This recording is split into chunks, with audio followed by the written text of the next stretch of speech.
Well, good morning, good morning, good morning, good morning, and good morning, everybody. Good morning, everybody. Welcome to another episode of The Morning Glow. Welcome to another episode of The Morning Glow. Got a great broadcast lineup for you this morning, as I hope and I pray that we always do. I'm not important, just a question asker. My name is Raheem Aljume, but you can definitely get in contact with us. We love to hear your input. Speak about what's on your heart by dialing in at 508 924 3521 508 924 3521. We'd love to have your input. Now, got to start this morning on a not so pleasant note. Not so pleasant note, man. It's happened again. It's happened again, man. There's been another school shooting. This time at a University of Virginia, I think it was. And the young man, they're trying to bring out different pieces of evidence as to what happened, how it happened. But regardless of what happened and how it happened, it's still to me, doesn't make any sense that our young people are killing each other at such an alarming rate. It doesn't make any sense. They're trying to say now that, and I think his dad has come forward and said that his child was bullied, has been bullied for a long time, and that's the reason why he acted out in the way that he did. Now anybody listen to the broadcast, you know how I feel about this bullying thing, man. I don't I've never liked this bullying thing. Even when I was in school myself, I would fight the bully. I would fight the bully. Win, lose, or draw, I'll fight the bully because I just don't like that bullying thing. I just don't like that. Um, Nothing good could come out of that.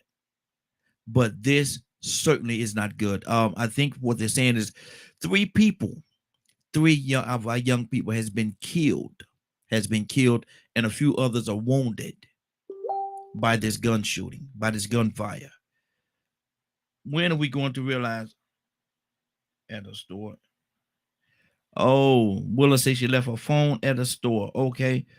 Oh man, I hate to hear that, Willa. Definitely, sister. I'll be looking forward to you, and we need you to pray, sister. We need you to pray out. We need look here. Everybody gonna miss you praying today. But my thing is, sister, I understand though. I understand, sister. Hope you find your phone. Hope you're able to recover it, and I hope you find it. Um, but my thing is this right here. My thing is this right here. Nothing good could come out of bullying, but certainly there's nothing good. The answer to me is not to pick up a gun and take matters into your own hands and shoot. And even your bully and to shoot your bullies, the people that's bullying you. Now, people need to understand everybody. There's so many ways I feel about this, man. People have a breaking point. People really have a breaking point, and you got to understand, man. You picking at somebody and picking at somebody. You pick at the bear long enough, you wake that bear up, man. You got issues. You pick at that bear long enough, and you wake that bear up. You wake up that bear, you're gonna have issues, man. And so, young people, stop all the bullying. Stop all the bullying. And on the other side of that, please stop thinking that you could pick up a gun and it's going to rectify your situation and make it better. We living in a situation right now where we have three young people that are killed. Life is over. Life is over. Two others is wounded, and the shooter is going to jail for the rest of his life. To say he's ex-football player, honor student. We'll never know how good or what potential he could have been. We'll never know. We'll never know how much potential the three people that are dead right now. We'll never know their potential. We'll never know. They was in college trying to get to that point where they can reach their full potential. We will never know.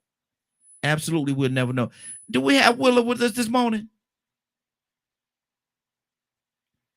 Willa, you there? Willa, can you hear me, Willa?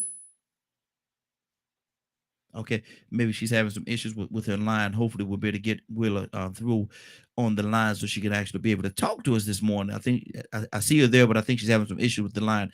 But my thing is this right here again: when these people that was lost, the three that was lost, have a loss of life, will never know their full potential.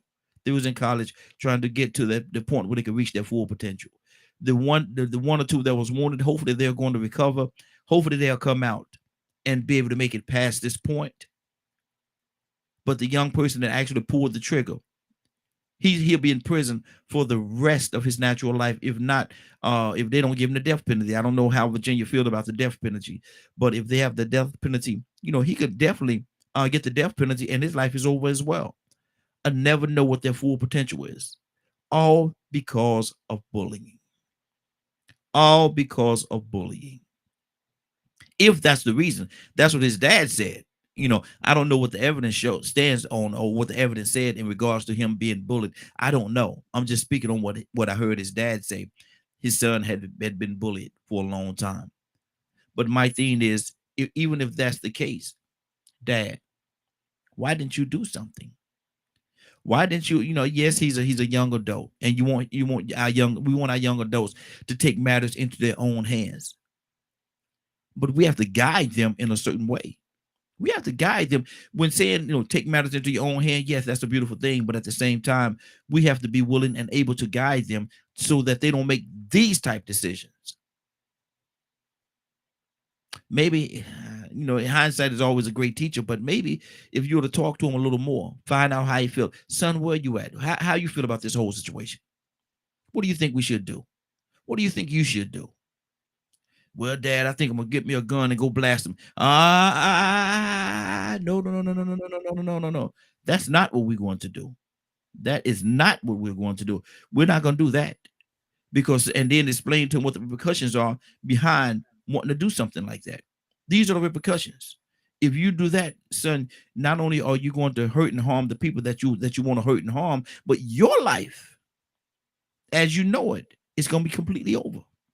Your life as you know it would end at that moment. The moment you put that gun in your hand and pull that trigger, the life that you know is over. It is no more.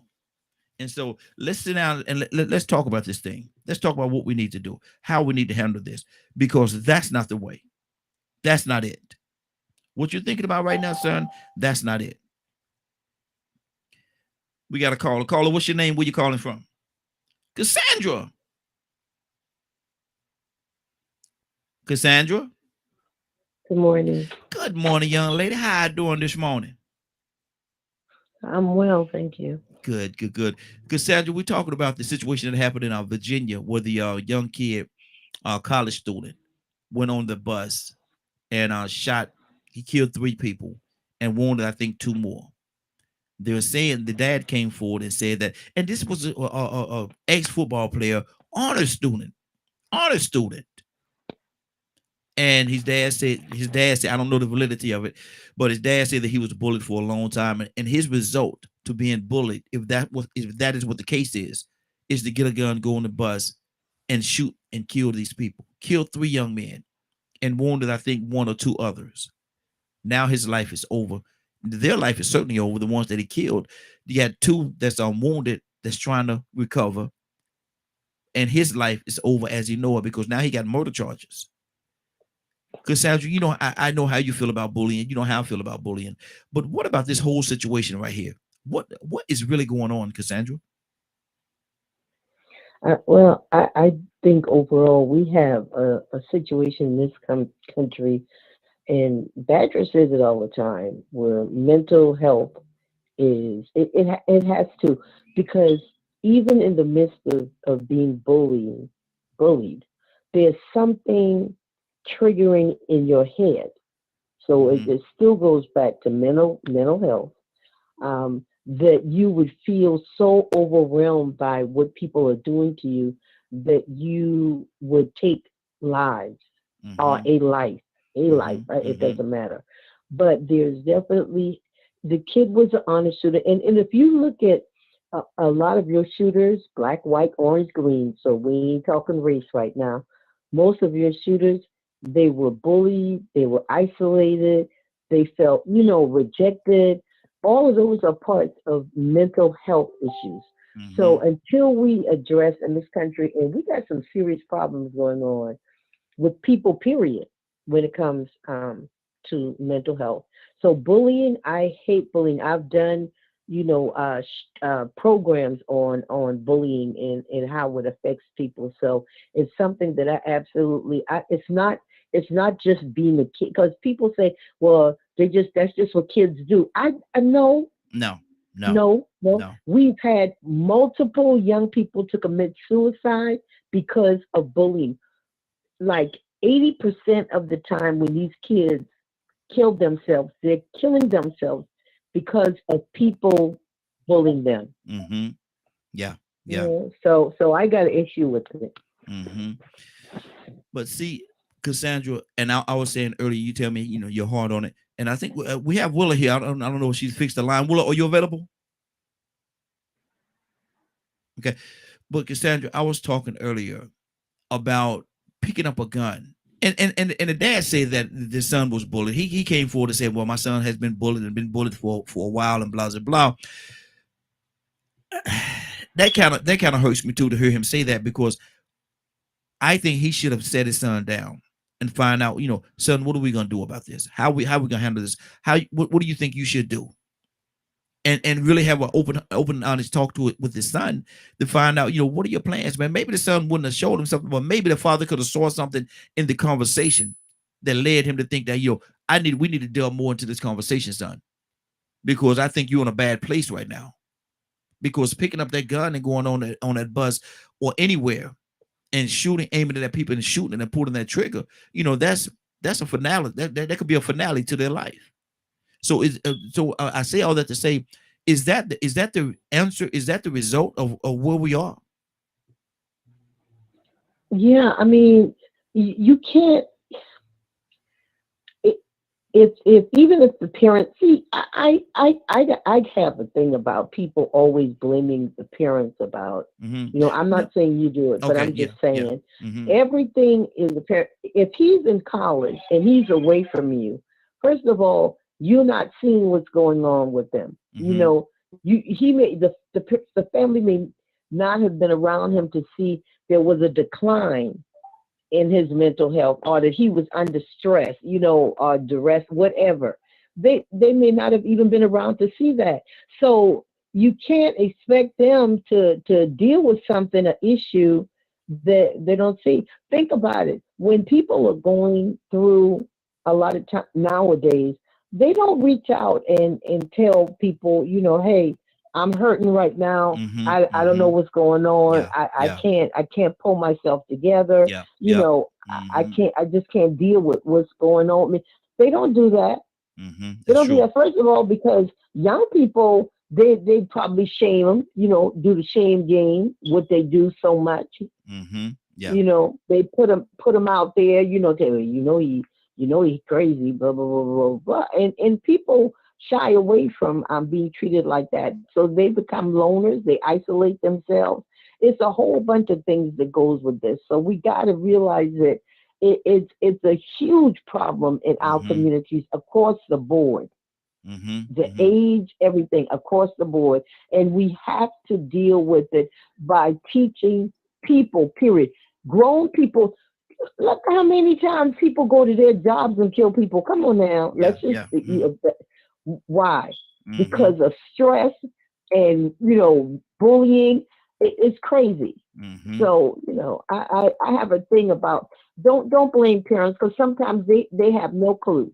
Yeah, and you have an absolute point, because a lot of times they just don't know. They just don't know. So I want to apologize if I came off like I was doing that, because that certainly was not what I was doing. No, you didn't. Okay, okay, No, you didn't. You didn't do that. okay, Mm-mm. okay, good, good, good. Because man, my thing is we really have to do something, man. We really and aren't there some, I don't even know about whether they are or not. I know they got the suicide hotline to do different things, but is there like a bully hotline where you could call it and talk to somebody if you're being bullied, or have some thoughts that you're being bullied? Is there a hotline for that? It's the same as the suicide hotline. You can call suicide hotline and talk about bullying. Any mental health hotline, you're open to call and talk to somebody. Remember during COVID, they had numbers that people could call Yeah, in yeah. order to deal with the stress and pressure that they were going through, free. Mm-hmm. Psychologists and psychiatrists were giving their uh, uh, expertise for free. So Mm-hmm. they know that, certain things when people are stressed, you need to talk about it. You need somebody that listening ear. And Mm-hmm. everybody doesn't feel comfortable, you know what I'm saying, going to a psychiatrist or a psychologist. So how do we deal with it? If you got people, most people, that ain't nothing wrong with me, boy, I can handle it, da, da, da, da. But you messed up, you jacked up in your Mm-hmm. your thinking, Mm-hmm. how you see life, how you see people. And that is what, when people start, the minute you start that isolation and feeling rejected, you have the makings of somebody that might be able to do anything. Mm-hmm. Mm-hmm. And see, and that's the thing. There are outlets. There are outlets that we could use, that we could take to help through these situations like this. And picking up a gun, that's I just me I just can't see that as a result. I just can't see that, not even as a last resort, to pick up a weapon and to go somewhere and pull the trigger. And like you said, Cassandra, we say these kids are doing this, but there's been so many adults. Like I say, people just say all the time, man, you're gonna get mess around, you're gonna make them go postal. Well, who are they talking about? They were talking about adults, grown folks that had grown people jobs, and stress put them in a situation where they go postal and shoot up everything. So it's not just a young people thing. It's across the board Yeah. thing. It's across the board thing. And so what we really need to do is address it and make sure that we make people aware. And there should be some kind of signs that we can look for. There should be some kind of signs we can look for, so that we know that, okay, this person is pretty much at their breaking point, man. Y'all need to back up off him, back up off of her, because it's not looking pretty right now. What do you say to that, Cassandra? Yeah, I absolutely agree. And if you check with the people that were around some of our shooters, or people that are having mental, like going having a decline in their mental health, Mm-hmm. they all say, well, you know what, he was acting strange, he was doing da da da da da da, but we just thought it was, going through the change. She was doing blah blah blah blah blah blah, and we just ignored it because we figured, hey, everybody have bad days or whatever. But when you see a continuation of a decline in someone's behavior, or their the way that they are doing things, you need to say something. Mm-hmm. You need to say something to them, or you need to say something to someone else. From what I understand, someone actually said that they thought something was wrong with him, and that he had a gun, Mm-hmm. and they reported it. They Mm-hmm. reported it from what I got, from what I Yeah. heard I saw on TV. So we just have to we have to pay attention. See, this is why I know people keep saying guns don't kill people, people kill people. Yeah, but the access to guns, Yes. Yes. the Yes. access to guns Mm-hmm. is Exactly. what kills people. That's why we need uh, restructuring of our gun laws. I Mm-hmm. ain't saying take nobody gun, because I hate when people go, well, you just want to take people freedom. No, ain't nobody trying to take no guns, but we need to have more responsible Yes. gun laws. Exactly. Exactly. Because not everybody that have a gun is responsible and will take responsibility for that. They just, their solution is to go out there. Well, I just blow them away. Let me go to Tucson. Tucson, good morning, sir. How you doing this morning? Hi. Good morning. Good Good. morning, Sandra. Good Yeah. morning, morning. Boy, y'all about to It's act up. really Y'all about morning. to act up this morning. Y'all are about to act up early this morning. Early this morning. Tucson, you heard Hey, about the young man in Virginia, that college student, ex-football player, honor student, that went on the bus and killed 3 people and wounded 1 or 2 others.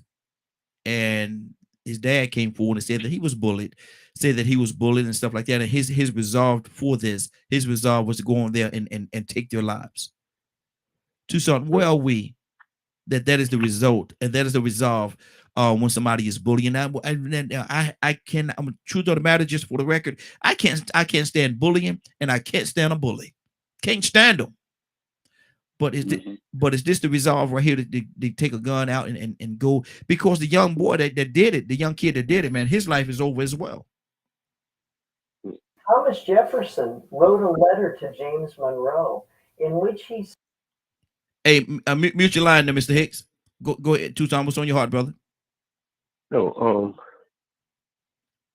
nobody was listening Mm. at some point, Mm-hmm.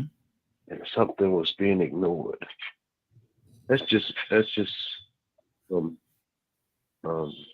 tell you what happened. Mm-hmm. There was a guy at work, and he kind of like was being something was going on that he didn't like on the job. Nice guy, nicest guy you could ever meet. Mm-hmm. Okay.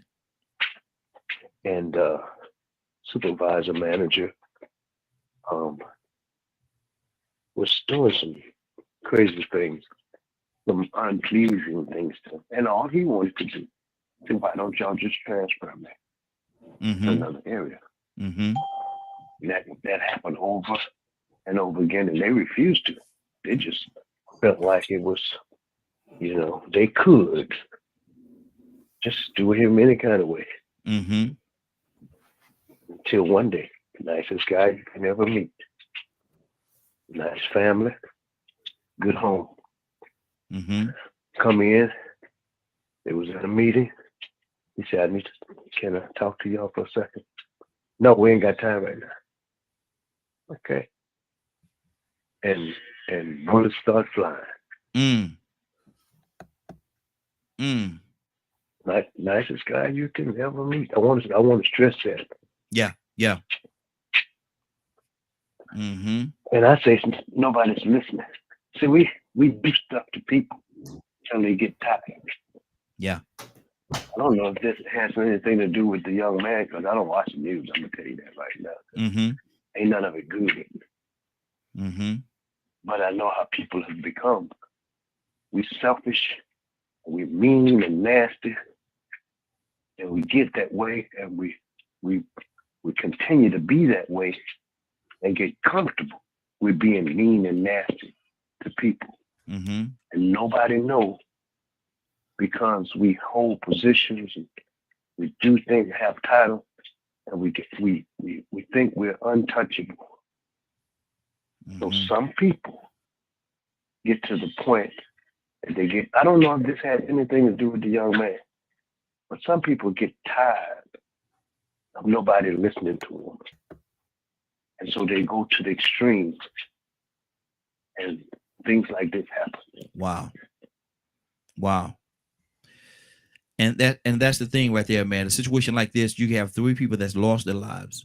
Actually, in reality, you have 4 people that's lost their lives.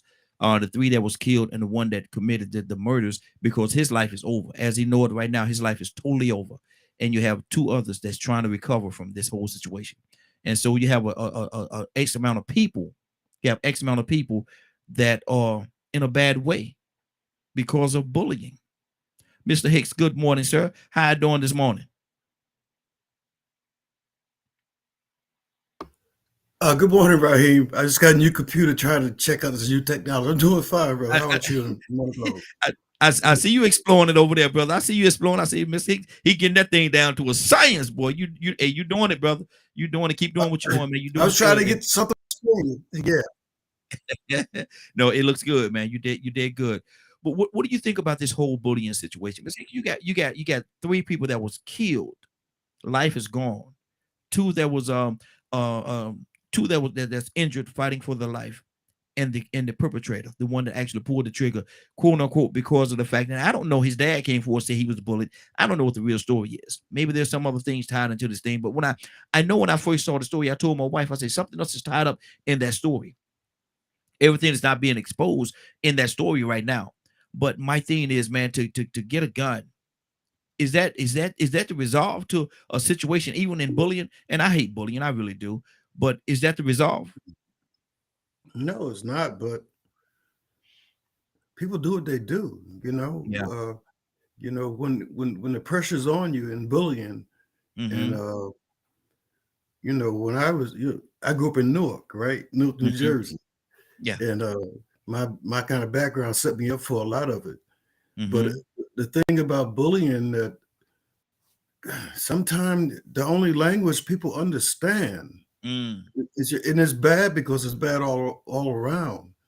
It's bad Mhm. for, but it gets down to a basic thing. What's happening in these schools? Yeah. This stuff Yeah. is happening at school. What's happening? Mhm. What's happening with what's the purpose of schools? Yeah. but Yeah. uh, but it's a sad situation. I mean, just to hear about that. Mhm. But I with me, honestly, I balance it with what I was just researching about what's happening in China. They got this thing going on in China where all the young folks there are just dropping out.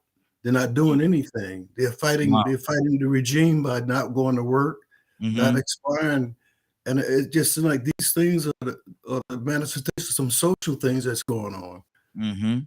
But I just say pray and stay strong. Yeah. Yeah. And see, there's so and what that's what people that a lot of people don't understand in this day and time, and I people tell me I'm wrong. It's just a sign of the time or whatever, man. But I think the young people today, I think they have it a lot rougher than what we had, man.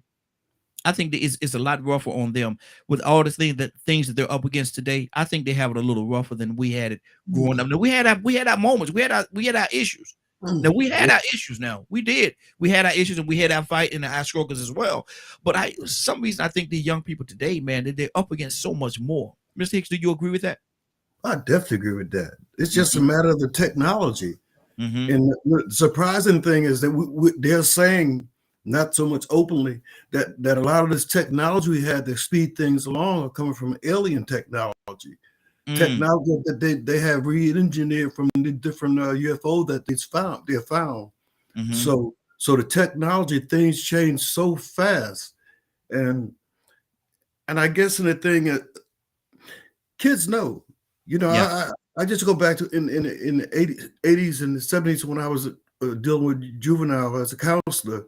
They know. They Mm-hmm. see the hypocrisy. They Mm-hmm. they they don't know how to verbalize it, and it's almost like it's like me when I was 20, coming back from the war. 20, a young guy like that. Nobody's playing. You saw clear. No one is playing by the rules. Yeah. Yeah. That the laws are just there on the books. It's like I was listening to a speech the other day about Brother Malcolm, and he was saying you can't legislate change. We had all these changes in politics that change these things, and he said basically there got to be an education Mm-hmm. of white people and education of us. But Mm-hmm. until the education, you put the laws on the books. I mean, we had voting rights. We had everything after Reconstruction, Mm-hmm. on the books. But it's it's it's uh it's and it's really like how you say, and without talking religiously, but Mm-hmm. I just have to talk really for me in terms of this. To understand what's happening in the world is it's got to be a spiritual base to understand it to keep your sanity. Yeah. You Yeah. know, and is there a devil? Mm-hmm. Is there a devil? And how do you identify him? And do he hide himself behind religion? The big thing going on with Kyrie and all the stuff. And I see Kanye and Kyrie as young folks, right? They Mm-hmm. get information the way I got it back in the 70s, and they're reacting like I did. Mm-hmm. You don't know what to do with it, but you're finding out things that were hidden from you, and there's a frustration hanging with that, and you try to express it, right? But you don't have the words to, and Wow. the people that do express it are sort of like canceled. Mm-hmm. Wow. Wow. You can't hear their voices. Exactly. Exactly. And that's a big part of it right there, not knowing how to effectively express how you feel and your take on certain things. And you have to do it in the best. Each individual have to do it in the best way that they know how, and it's not always the best way. It's not always the best way. 508 508 924 3521 508 924 3521. Ibrahim, good morning, sir. How you doing this morning? Oh, I'm doing well. Assalamu alaikum warahmatullahi wabarakatuh. How you doing, brother? You all right? Yes, I sir. see you yesterday. Yes, sir. Doing good. Doing good. Appreciate you asking, brother. Definitely appreciate it, man. What do you think, Ibrahim, about this whole bullying situation, man? And this situation that's going on in Virginia, University of Virginia, where a young man killed 3 people, injured 2 more, and now his life is lost because of the fact that he picked up that weapon. kids are too soft. Kids are too soft nowadays. Mm-hmm. We don't prepare them. We don't, we color them. We're told to color them. They don't understand the consequences of their action. Direct consequences of their action. They think they can do things, but they're not allowed to do things. Mm-hmm. To do to prevent themselves. You know what I mean? And they don't have the word. What can you tell the kids? I was thinking about that. Me and my wife was looking at that and trying to look at all the issues and things going on. The young black man shot 3 other black men. Mm-hmm. You know what I mean? Mm-hmm. And wounded 2 others. And like you said, there are 4, there are 5, 6 lives that change forever. You know what I mean? For people to get shot, people don't want to talk about people get shot, Mm-hmm. but that's very important, right? That these kids don't have the skills to deal with life. We see the same things happening when the guy was talking about Jews. That was told a long time ago. That there's these areas that I don't care how big you get. If you're a black man, you stand up and stand out, you're gonna be punished for that. Period. Mm-hmm. I don't agree with what they said or when they said it or how they said it or thought they had the privilege to say it. You know what I mean? But that's life. That's life that you learn early, the consequences of your action. Now, if you ready to accept the consequences, then what's the problem? You know what I mean? Mm-hmm. We're talking about that. Well, what about Copernic, the knee? Mm-hmm. And we look at the same people that y'all trying to defend now about the Jew when they took the knee. Look how they talked about him. Mm-hmm. Look how they talked about Copernic just taking the knee. Right? A strong statement.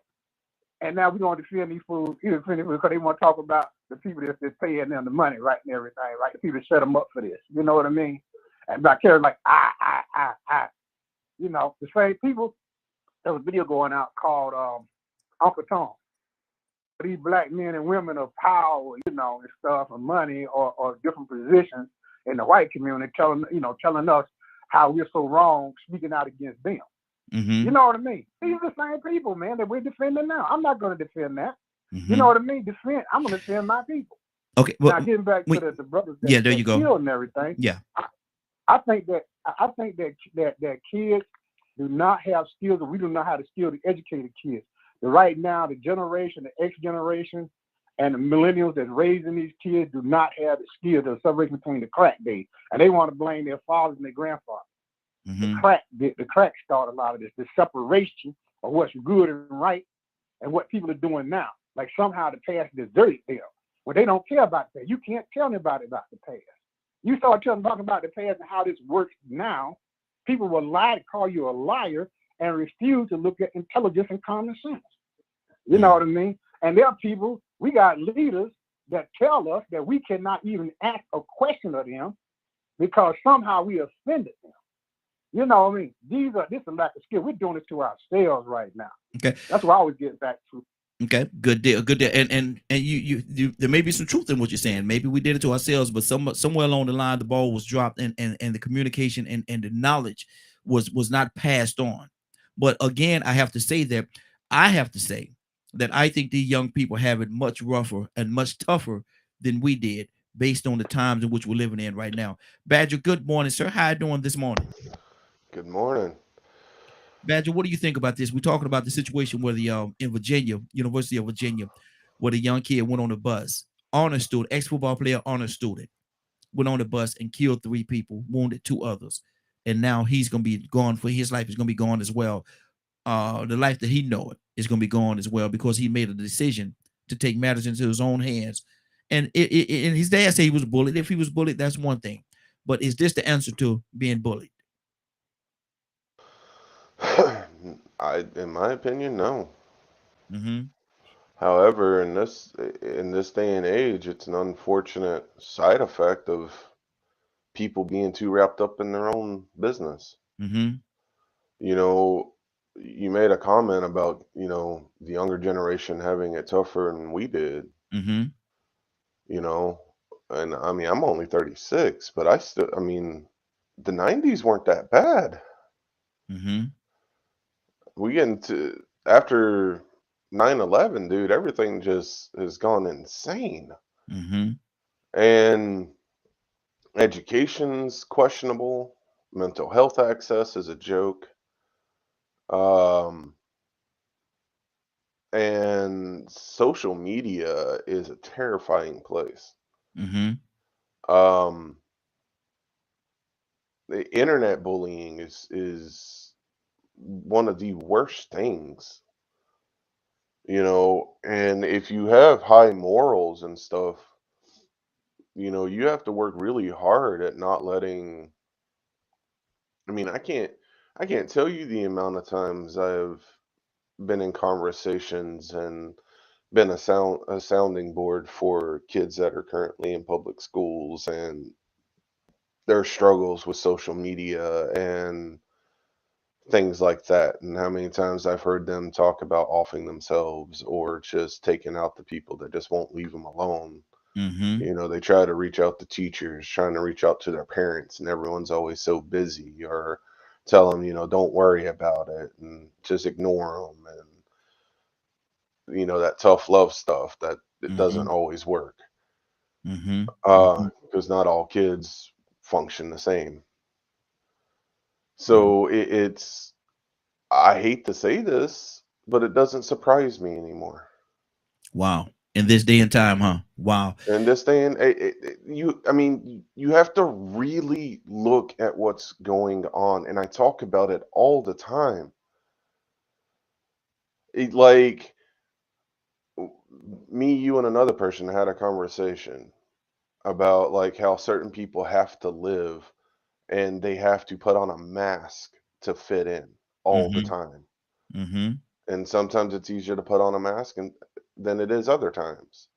And when you're stuck being around people that, if you sneeze wrong, if you make a comment, if you there's just so much going on right now of, you have to walk on eggshells if you talk about race, if you talk about a different culture Mm-hmm. or things like that. And it's been really difficult for me to try to understand all the eggshells you have to walk on.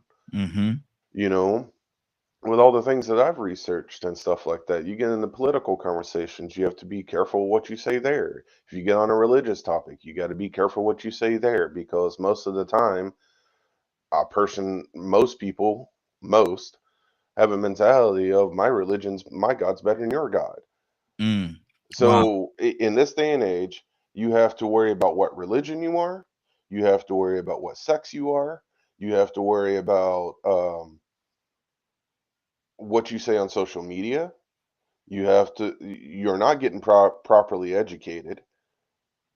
And unless you get at least a minimum of 50,000, no, I'd say probably about 60 or $70,000 a year right now, you better have a roommate, because you're not really going to find a place to live. Wow. 508-924-3521. 508-924-3521. Going to Toussaint, then I'm gonna circle back around to Cassandra. Toussaint, what's on your heart, brother?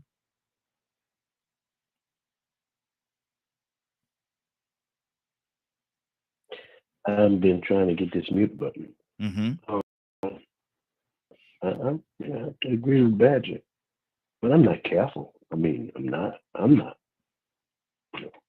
because I don't mind having conversations. I just watch how I approach it.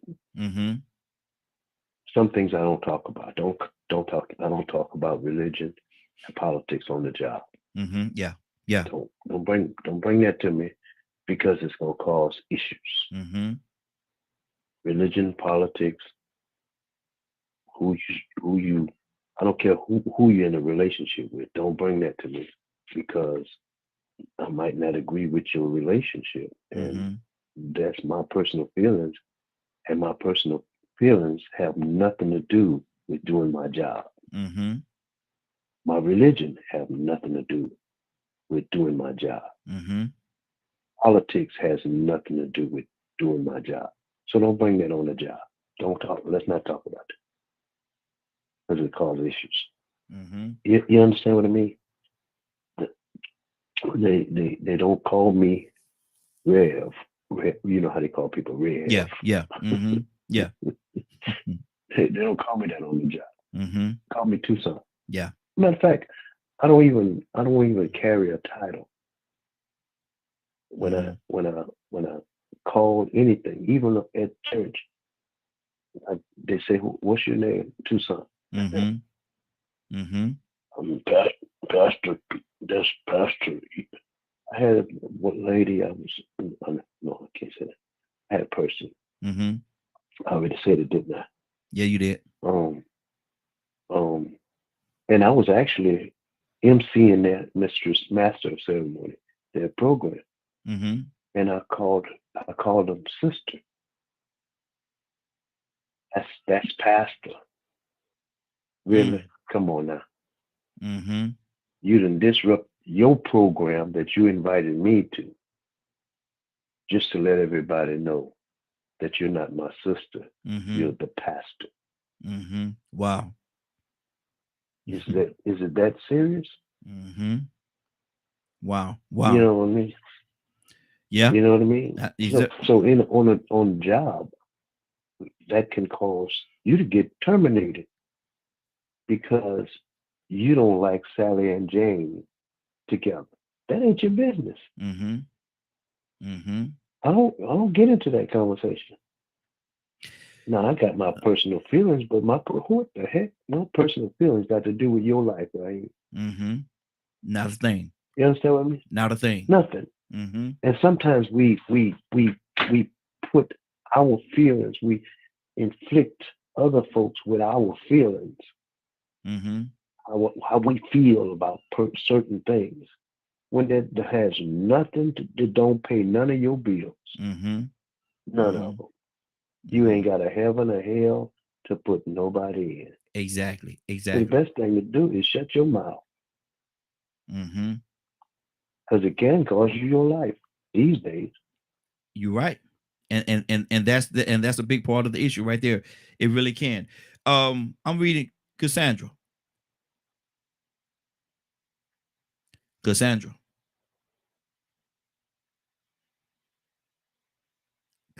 are you there? Yeah, I'm sorry. Okay. I actually I wanted to say that this is all biblical, because the Bible says that generations would become wiser. Think about it. Our kids are, off the chain due to technology and other things. They can find out things, and they know things that I didn't learn some of it till I was an adult, but they would be weaker. So we are seeing what is biblically stated. So there's no shock here as to what we're seeing, the decline as far as their mental state, their ability to deal with life. You know what I'm saying? It's just totally different now, and we have to. And I just look at it as the Bible being fulfilled. We have a bunch of super smart kids, even little kids. Man, I know 3-year-olds that can work a cell phone and a computer, laptop, better than me. Yeah, I'm talking 3-4-year-olds. I'm like, oh no, let me push the button right here. This how you do. I'm like, what? Okay, so it's just the times that we're in, and the pressures.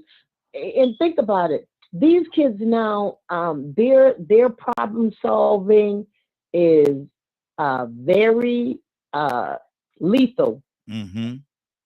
It's lethal. I mean, they ain't gonna sit there and talk and argue. They gonna come in guns blazing. Yeah, exactly. And that's sad, but that's where we are. Just think about it. That's where we are. And one of the things that I do, because I know a little bit about technology. I know a little bit about it. Excuse me. But one of the things I do when my grandkids come by is I ask them questions. How do you do this? And I 9 times out of 10, I know the answer to how to do it. But what I'm doing is I just want to know how advanced they are with all this, with they get the little tablets and stuff like that. How do you do that? Oh man, how do you make that work? How do you do this? And man, I work tablets every day. But my thing is, What I'm doing, Mr. Hicks, is I'm actually testing them to find out how much they know and what they could do with with this modern technology that we have. With the little phone and stuff like that. I get my phone. I say, man, I don't know how to do this right here. Come here. How you do this? How you do this? I know how to do it. I do know how to do it, but I'm asking them because I want to know where you are. How advanced are you with it? And they 4 and 5 years old, man. But I still want to know. So, Mr. Hicks, what do you say to that? Well, I have a belief that the Creator is sending people into the earth, spirits into the earth, in these children, equipped, already pre-equipped to take this whole life thing to a different level, on another level. I think that they're just faster, they're quicker, but then again, they're stimulated. They got more things to stimulate. I think that children have always been that adaptable. Especially, I mean, they have many Hafiz Quran children going back over the centuries that recited the whole of Quran, and by the time they were 4 and 5 years old, so the ability of I think what I see part of the problem is that I was with my son yesterday. We were sitting here, we were trying to have a conversation, but while I'm having a conversation, he had his phone on, and I remember after my divorce, and I was out there for a while, and I started trying to date again. I took this young lady on a date, right? A meal, and all the while we sitting at the meal, she was in his phone. That was my last. That was my last date. And I said, this is how it is. For me, I think most kids. When I try to give my grandkids when I'm around them, anybody around, I try to give them my full attention. I think that's what people don't consider. I was raised since if you talk to somebody, you look them in the face. Yeah. How can you encounter somebody looking away? I tell them, come on, I'm talking to you, bro. My son. I said, look at me, man. Look up. Exactly. So I think the computers and the stuff, it helps, but it hinders. It helps the interpersonal communication and feeling the warmth of another voice. And but yeah, I test them. I test them about things they never. Matter of fact, most of my grandkids, they think, Pop, I'm crazy, because I'll ask them the craziest thing. They're not used to I'll come from left field about Venus. Yeah. What do you think about that? But exactly. But the thing is about them, they can't get enough of me. But see, and that's the thing that you test them. You test them. And that's what it's all about. And to a certain degree, I think people really love to be tested in a way, long as it's not doing it, in no malice or nothing like that. You're doing it in fun. What about Venus? What Venus at? What Venus doing? And of course, to me, that's good. That's good. Let me go to Captain. Captain, good morning, sir. How you doing this morning? Rico, come to you next, brother. Good morning. How you doing, everybody? Morning, go all my family. Hey, doing good. Captain, we're talking about the situation that happened in Virginia. And I already know your heart on this right here, man. But this young guy, ex-football player, honor student, went on that bus and killed 3 people, wounded 2 others. And his dad came out and said that he was bullied. And he did all this because of the fact that he was bullied. 3 people's lives are over, 4 people, because his life is over as the perpetrator. His life is over as well, as he knows it. And so you got 4 people that's dead and 2 potentially is fighting for their life right now. Captain, where are we right now that this continued to happen over and over and over again? Where are we? Well, my prayers go out to the family of those 3 brothers that was killed and those that fight for their lives. I pray to Almighty God that He gives comfort to them in this time of need. Yes, sir. I also know that mental health is really a disease. Yes. You cannot famine the state of anyone's mind. We cannot get into that young man's mind Mm-hmm. and say what he felt in terms of being bullied. Mm-hmm. That's real. That's Yeah. real. That's real. And if he felt that he was bullied enough that he wanted to take the lives of those who bullied him, and then, of course, willing to suffer the consequences, then what we're looking at is a young man who had dropped to the epitome pit Mm-hmm. of depression, Mm. hopelessness, and he had went into a very, very, very dark space. Mm-hmm.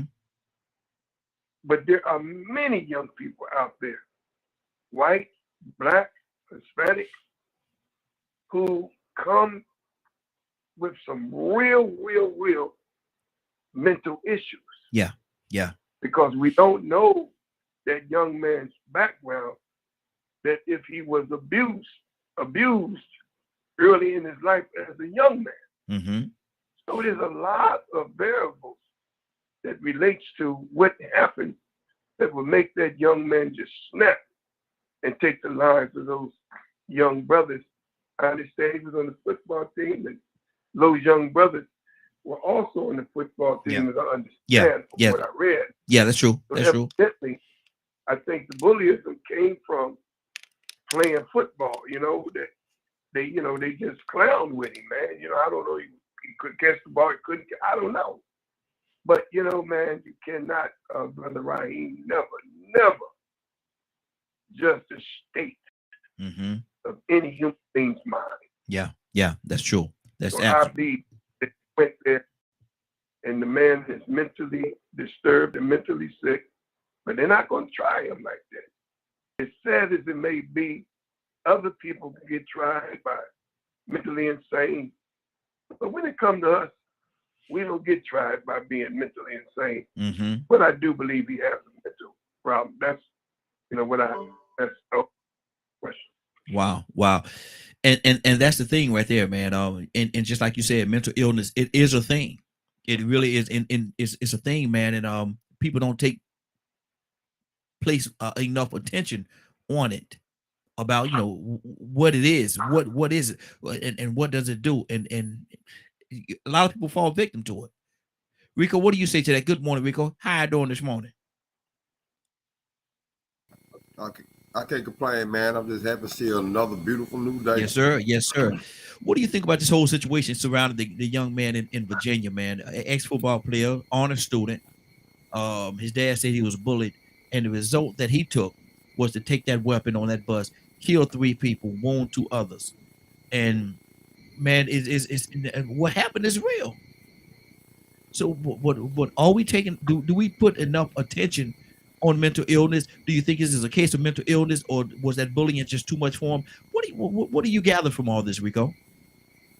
Well, I mean, before I read about it and I started getting the information and realizing there were teammates, I knew then that there had to be some type of situation went on. Mm-hmm. Down here about 4 years ago, the other guy that went to the high school that I went to that ended up being the #1 player in the state, Mm-hmm. and he signed to Georgia. And when he got to Georgia, he had so much hoopla behind him that he left a victim that ended up suing him.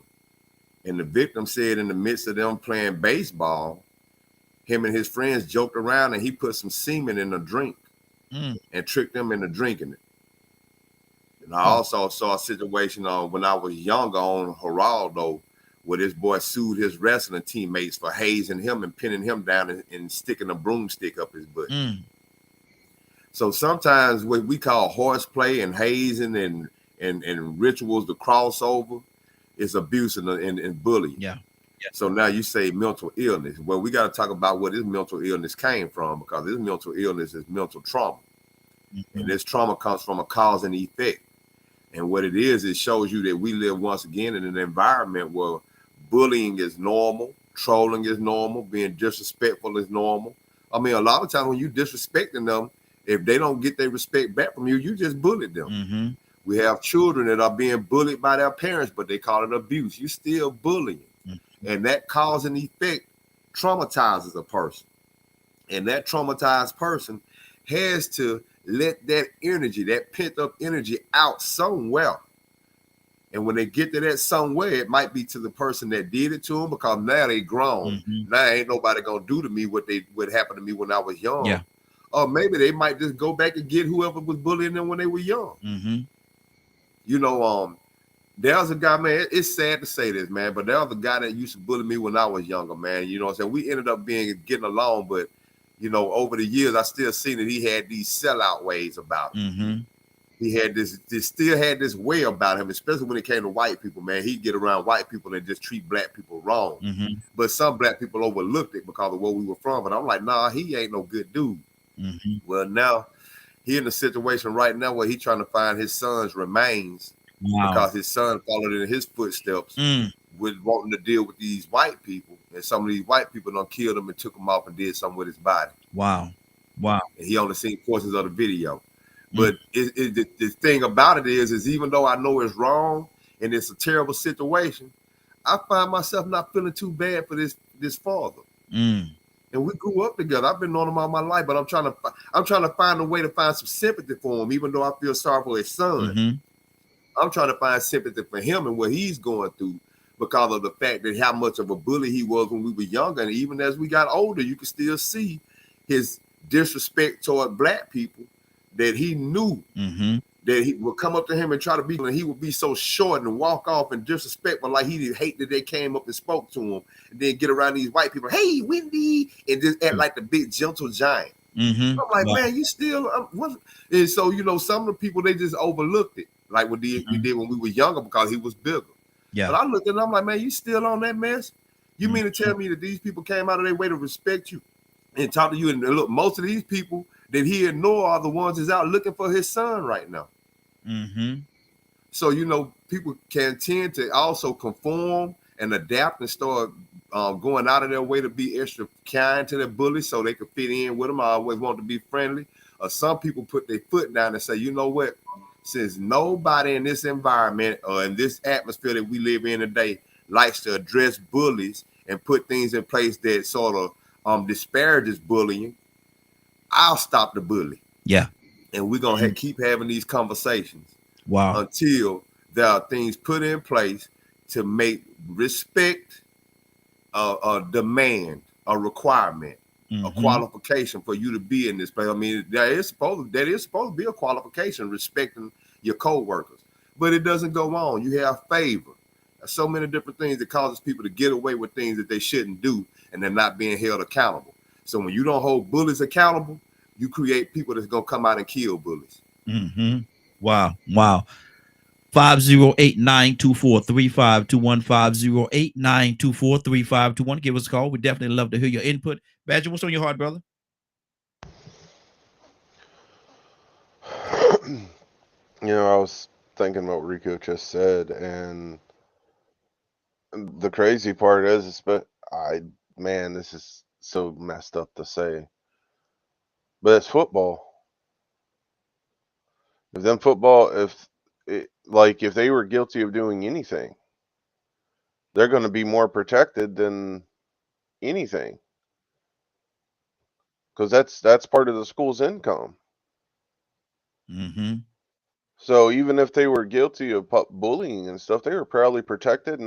They're going to be shown in such a beautiful light that they never did anything wrong and all kinds of stuff. And it ain't going to matter what he says or what he's going to have to straight up cut.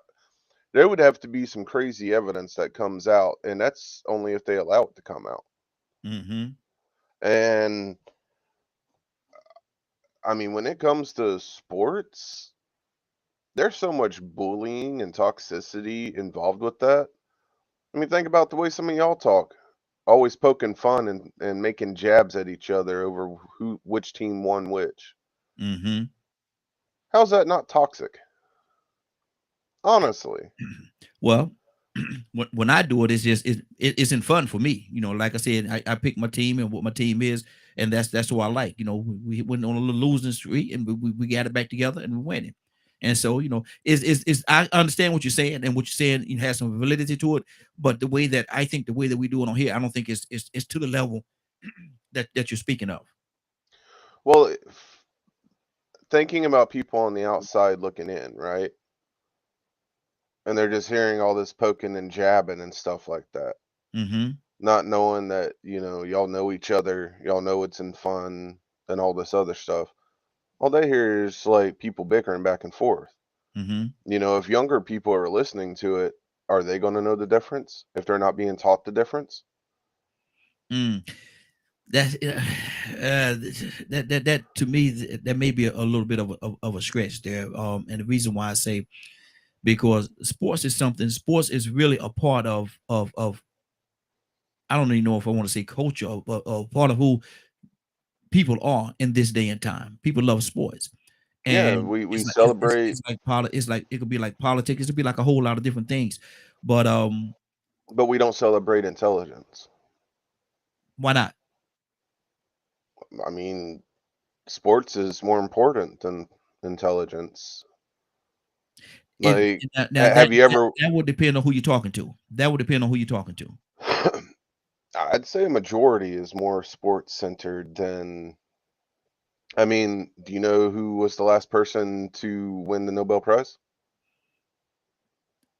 I don't. Oh, To answer that question, no, I don't. But at the But I same time, guarantee but you at the probably same know who won the Heisman.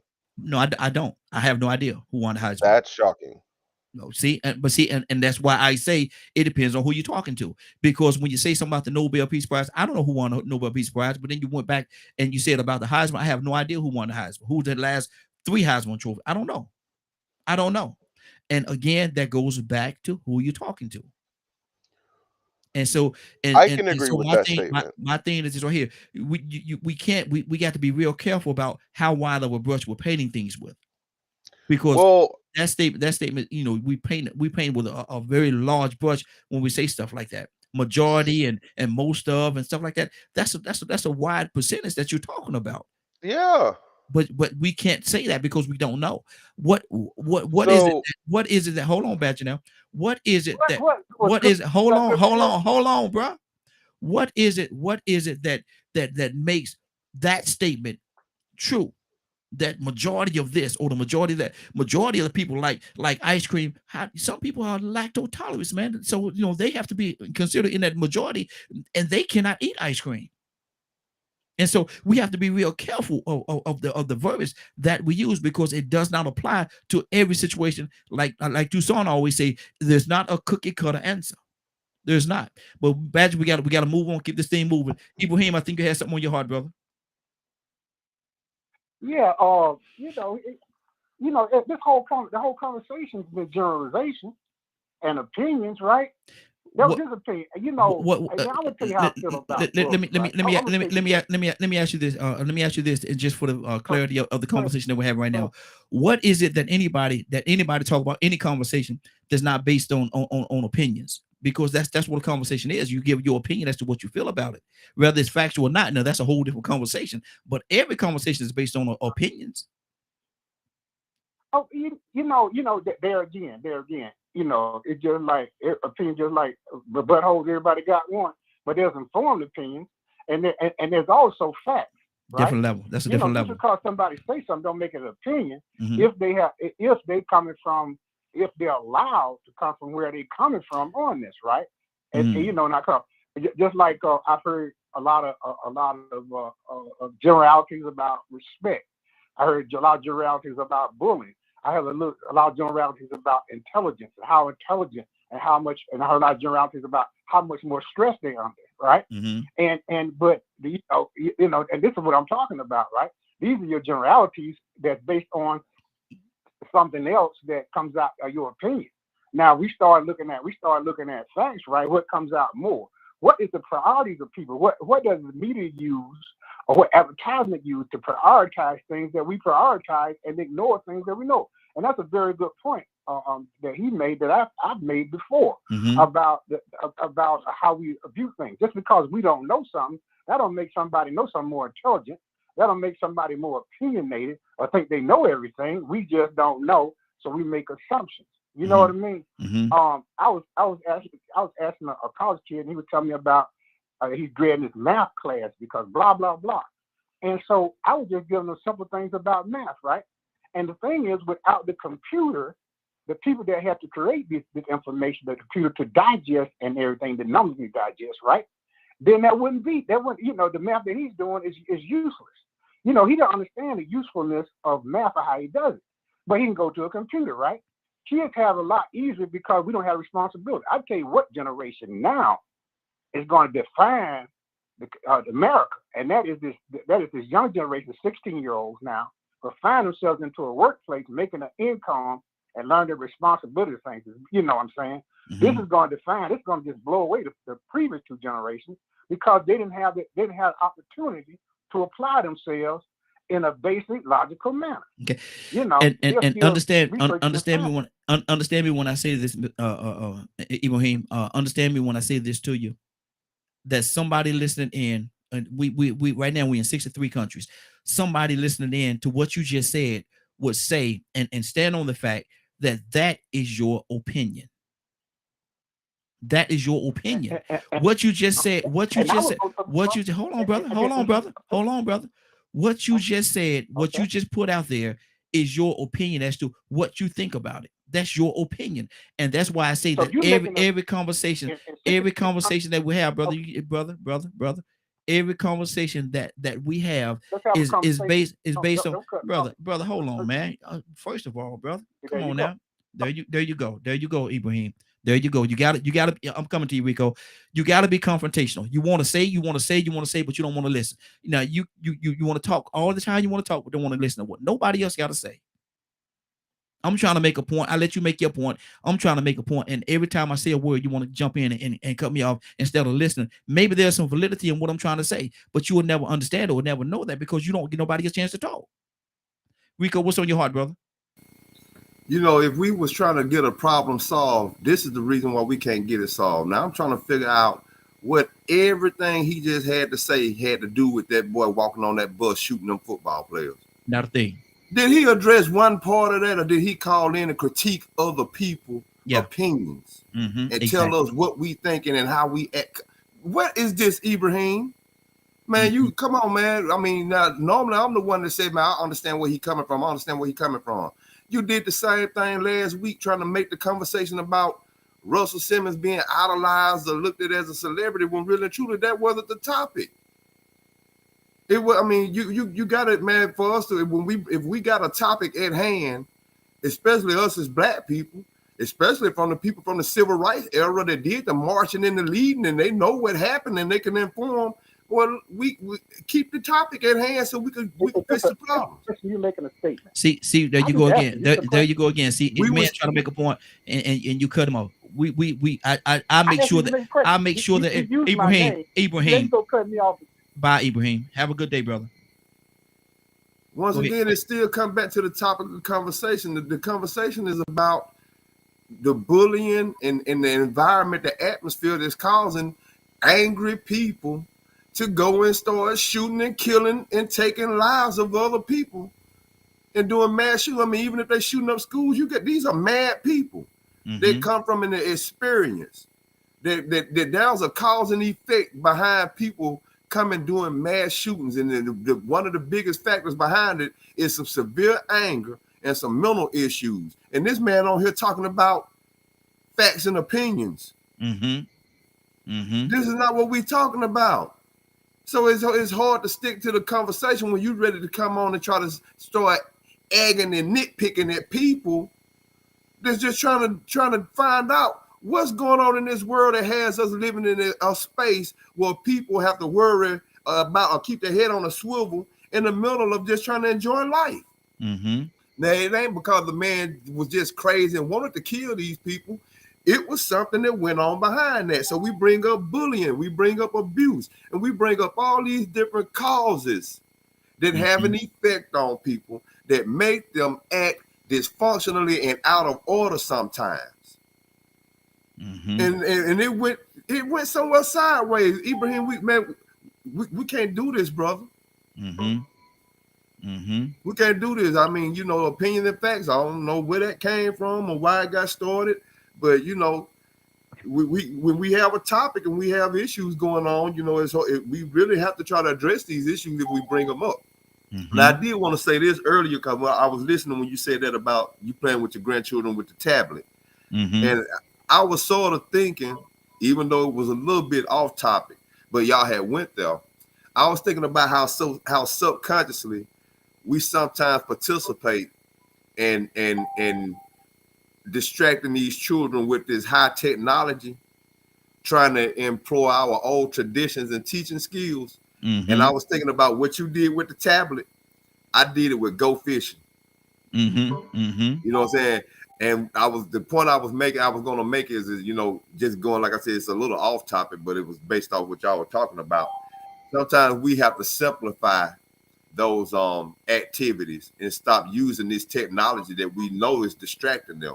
You know, when we say get back to the basics, get them back to doing some of the things we used to do, but we control that. You know what I'm saying? Sometimes we could take the tablet out the hand and say, come here, let's play checkers. Let's play Chinese checkers. Come here, let's put this jigsaw puzzle together. Oh, is that the right one? I thought this was the wrong one. Come on, let's play speed. Oh, you beat me. Let them win and go fish sometime. You know what I'm saying? Because I really heard you when you said it, and I said that was a good idea. I said, but I'm glad we need to get them away from that technology. But yeah, that's going away from the topic too. But that is what y'all were discussing earlier, so that's why I addressed that. But yeah, man, you know, we have to find out and really acknowledge and address the fact that bullying is not being held accountable. People are being given passes, favor, bias. There's double standards, you know what I'm saying? And then you have that culture, like they said in football, they call it horse playing. In our neighborhood, we call it jonesing, talking about people, mamas, and the holes in your socks and the rats in your house and this and that. But sometimes we know that some people really are meaning personal things and they trying to hurt your feelings. And so they'll go in there, hit below the belt, boom. That was a low blow. But see, that's the conditions that come from, you know, making it a joke, bullying and disrespecting. So some things we consider fun, we should not consider fun. Some of the things that we do, it is toxic. That what Badger was saying is true. We do some very toxic things and we create atmosphere and consider it as normal or just a way of life. And it's really not a way of life. It's really teaching another formula, another way to bully people until you decide you went too far. Let me tell y'all something. And that's a good point, Rico, good point. But let me tell y'all something, man. Ibrahim is something else. He's sitting here, man. He done hung up the phone and called in 12 times. Trying to get through. And I called in 12 times. Every time he called in, I put him on mute. And every time I put him on mute, he called back in again because of the fact that he feel that he have something that he just got to say. This brother done called in 13 times. Every time y'all heard the little clicking sound, that's me putting him on. That's him calling in again. Now he on two different lines. He on two different lines trying to call in. All this brother have to do. All this. Right, go give me the mic. Give me the mic. You know? I'm like, man, what is wrong with this dude, man? Right. Yes, sir. Good morning again. Good morning, sir. Welcome to my. For the most part, I think that we. What is that noise? What is that? That's Ibrahim's line. Just give me a minute, man, and I'll just get the mic up if you don't mind. But for the most part, we got a good sound group of people that we come on through the week, and we try to have an intelligent conversation. Sometimes we go to way out Wednesday. This is not Wednesday. Exactly. We got one more day, and we can go off the grid. But can we please, if we can, because I don't have ignorant conversations. I might be ignorant, but I'll stand off to the side and listen so that I won't stay ignorant. That's all I wanted to say. Exactly. Now let me go to Ibrahim. Ibrahim, you called in, brother, about 15 times. I kept putting you on mute because I had other people talking, brother. But you called in 3 or 4 different lines at a time. What is it you got to say, brother? What is on your heart that's so important that you really got to tell us? Well, what I have to say, right? It seems to be not accepted because, you know, y'all don't want to listen. You made a statement about, I want to listen. You cut me off several times. You asked me a question and you didn't want me to answer. You didn't like my answer. So you cut me off and you kept forwarding the thing about opinion, right? And when I defended myself, you cut me off again. Now, y'all talk about respect. You talk about information. You talk about knowledge. And you're doing exactly what it is. Now, I was defending the brother, my Native American brother there. I was defending him on what he was saying because, of course, that was his opinion. Also, it was a learned response of what he was trying to say. Now, my comments was based on my experience, right? And some of it was opinion, some is based on some evidence, you know. And I'm not the one to just say something out of line. Something I haven't done, I haven't did, and I wouldn't do. You know what I mean? And respect to me is earned.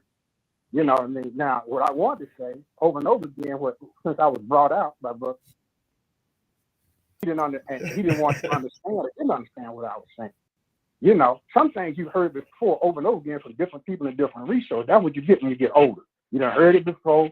You done heard it mentioned several times by different people, right? And what I said was a part of what we were talking about. I seen the topic and the subject about number one thing, right? That we were talking about bullying. We were talking about understandable how this occurs. We were talking about mental health, right?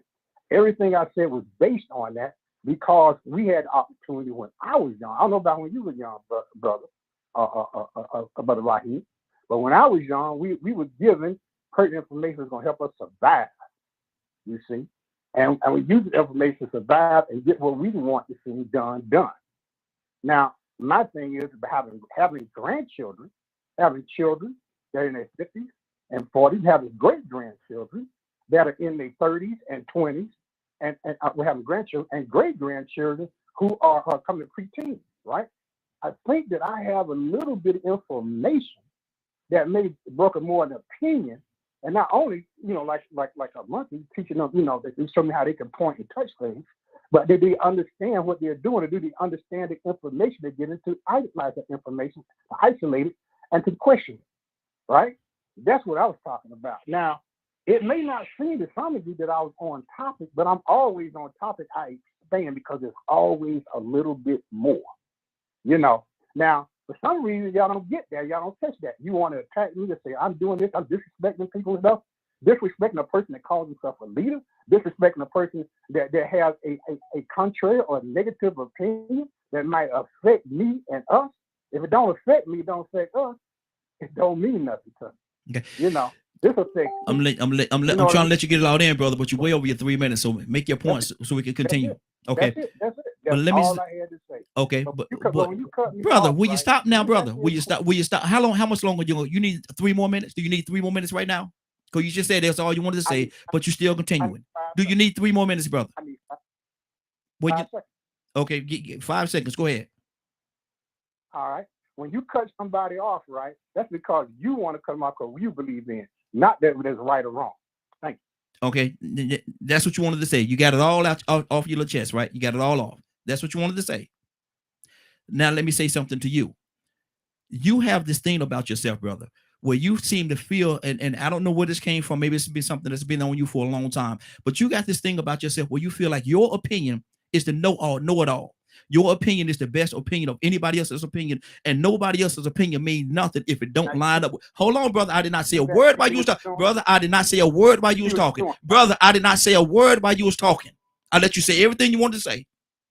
So that's another thing right there. See, you feel like you the most important ball in the whole basket, and nobody else's opinion. You want to talk over everybody. Yes, you want to disrespect everybody, brother. You ain't that important, man. You ain't no more important than anybody else that's on here. And until you understand and realize that, we always gonna have this issue with you, because it always comes right back to you. Because you think you're the smartest, you think you know everything. Your experience is the best experience, and nobody else's experience means nothing. That's something you need to work on, brother. Because if you don't fix it, everywhere you go, it's going to be an issue. And I want you to think back. I want you to look back in the rearview mirror of your life. You've been there every day that you live. Look in the rearview mirror of your life, and you remember the times where the places that you went to where you can't even go back no more because of the fact that you had this little self-consumed arrogance that you're displaying right now. Deal with that, brother. Don't come on here thinking you the best or you the smartest, because you're not. Stop playing, man. Rico, what's on your heart, brother?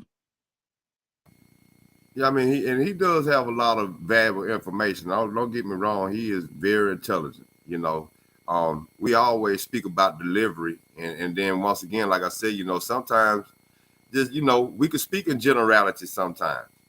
You know, this is a big world where everybody has a different experience. So you have to speak in general, because if you try to speak in depth about one situation, you can't use that exact same thing for another situation.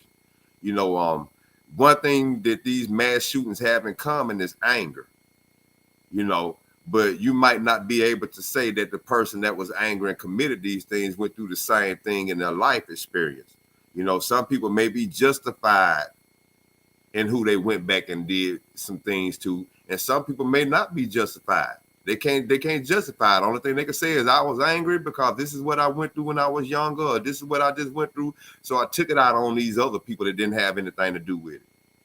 You know, Dylan Roof was angry.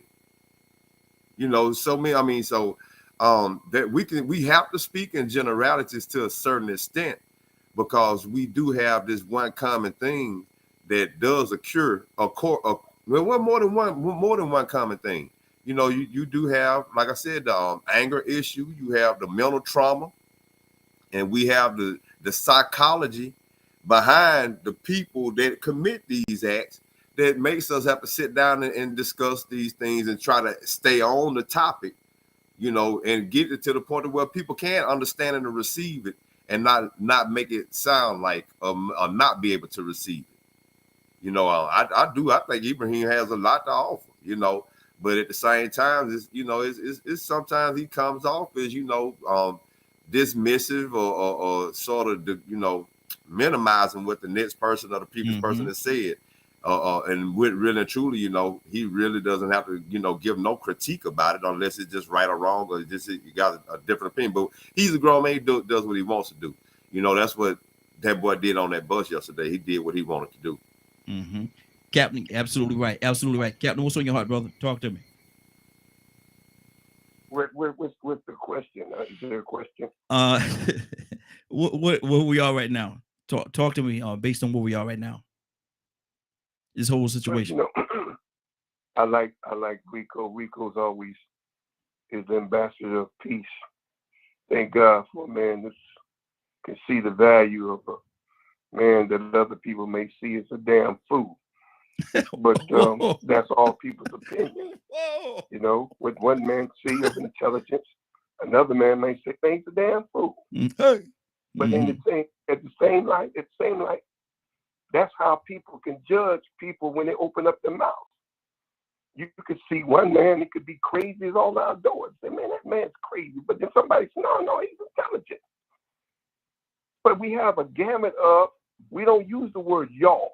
When you use the word y'all, then you put everybody on this show in a certain category, as if we're not intelligent enough to recognize knowledge that brother come out of his mouth. If it's knowledge, we respect the knowledge. But if you put your little interpretation on the knowledge, what you think with the knowledge, then we may have a little difference of opinion. But to come on this show and to say y'all, I just take that like, man, God, dog. This me, me, look at me, affect me. And I think this comes to a point where when you see this kind of contentious mind, to me, this is me talking, ain't got nothing to do with nobody else, because I don't take nothing personal, because I heard the minister say, when you open up your mouth, you put your brains on display. And sometimes, you know, if somebody think you're a fool, don't open up your mouth and remove all doubt. That's sometimes we all like that. I may say some foolish things, man, but I never say y'all. So y'all don't understand what I'm saying. Y'all. No. And I have a problem with that. But brother, he has an attitude that, of course, you know, my water is more wet than yours. I got knowledge. I'm 70-something years old. I've been around the world. I know what I'm talking about. Okay? But you can take all that you know and put it in the daggone symbol. Ain't got a lot of more room. We don't know nothing. We seek knowledge from the cradle to the grave. Nothing is absolute until but God. Mm-hmm. But I just have a problem with that because after a while, Brother Raheem, and you did a very good job, man. I thank you for your patience. But sometimes, man, we can't defend foolishness. Mm-hmm. That's it. I'm a grown man. You can't defend foolishness. I know what I heard. Mm-hmm. You know, and sometimes you can defend somebody, that's cool. But you can't make me think a certain thought about the individual you trying to defend. Defend them, cool. But I know what I heard. Mm-hmm. I appreciate you as a peacekeeper, Brother Rico. You see the good in everybody. We need people like you. Mm-hmm. But sometimes Captain Dennis don't have that kind of patience. Sometimes I really, really want to take the gloves off, and if you want to go there, let's go there. Mm-hmm. But because this is a show with the Christians on it, I have to restrain. Good deal. Brother, right. Good deal. Mr. Hicks, what's on your heart, sir? Cassandra, coming to you next. Mr. Hicks, we can't hear you. Yes, we're going to use that technology. I'm Yes. sort of mixed. I'm Mm-hmm. mixed and a little confused.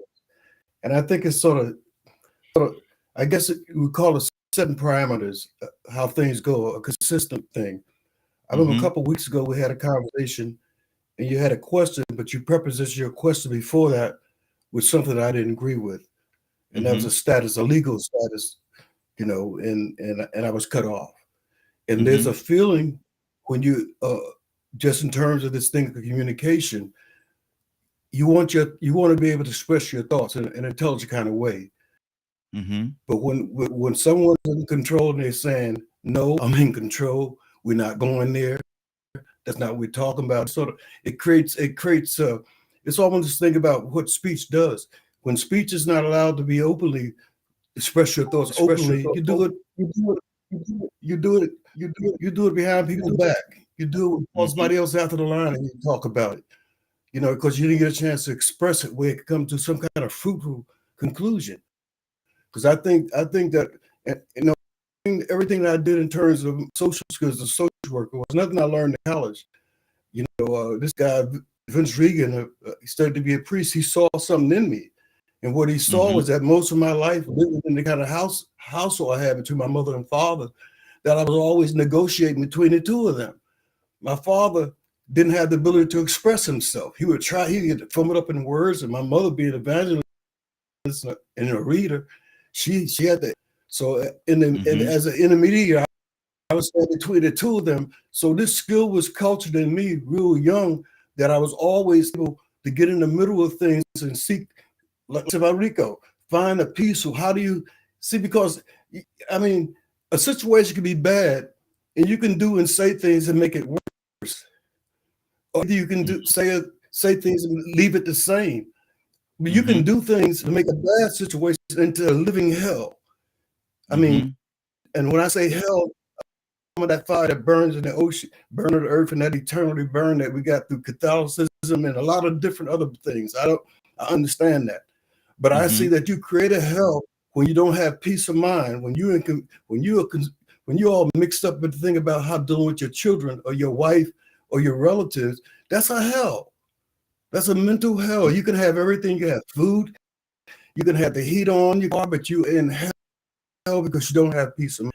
And I think for me, especially, you know, when I was there in the family, when the divorce came, it shattered everything because I was the leader. And I was the one who would say, let even my youngest son, who was like 10 years younger than all the rest of them, I said, let him talk. He's got something to say. I learned that. I knew that. He stutters because he's confused. He can't get it out, but he got a right to say what he needs to say. Yeah. And I keep telling you, you are not his mother. You are not his father. I am his father. You're all equal. You're different ages, but he had just as much right to express his idea, fumbling along, because sometimes we have to fumble along in our conversation. So I understand with your brother there. I'm 73 years old. And I think what happens in our culture is a separation between, I wish I had some elders to give me inspiration when I had that fire burning in me. some logic situation. Mhm. Say, boy, put that gun down. You need to get some education to learn some stuff. Yeah. I Yeah. learned stuff. I started learning because I didn't have that. So we have now. You got to respect the elders. That's not. I'm saying that. It's written in the Mhm. histories. They got Yeah. a wealth. They got something. They don't express it well, but Mhm. I appreciate this whole format and how you handle things. But sometimes, even though it might be a little irritating to hear it all through because you know where it's going to, you need a minute, just let it get it out. But then again, on everybody's end, Ibrahim, brother, you got to be, intelligence. You got to let them know that you were doing to Raheem what you were saying he was doing to you, and that becomes a thing. You got to give people what you want, even if they're not giving it back to you. That's the whole hard thing. Treat people right when they treat you wrong. But that's the walk. That's the cross. That's what you say you about. I'm gonna, even if the world already do wrong, I'm gonna speak truth. And then, like the brother Captain put on me, thought about a lot. Some things is not the right place to say it, even though it may be truth. If it's gonna upset somebody, if it's not gonna cause them to grow bigger, that's the kind of concept. Everyone I talk to and meet, I want to leave them in a better place than they was when I met them. At least not lesser than. So if I don't have anything good to say, it's like don't say nothing. But believe it or not, this seemed like a very bad situation, but there's a lot of points coming out of this here as we grow as a family. Because this is a family. When I got upset a couple of weeks ago, I left. I felt like, man, I ain't gonna never go back there. But I've done that with my mother. I have my father, my brother. I ain't never talking to them no more. But that's what the family is. Yes, sir. Whatever that thing is that got us together here, we stick together.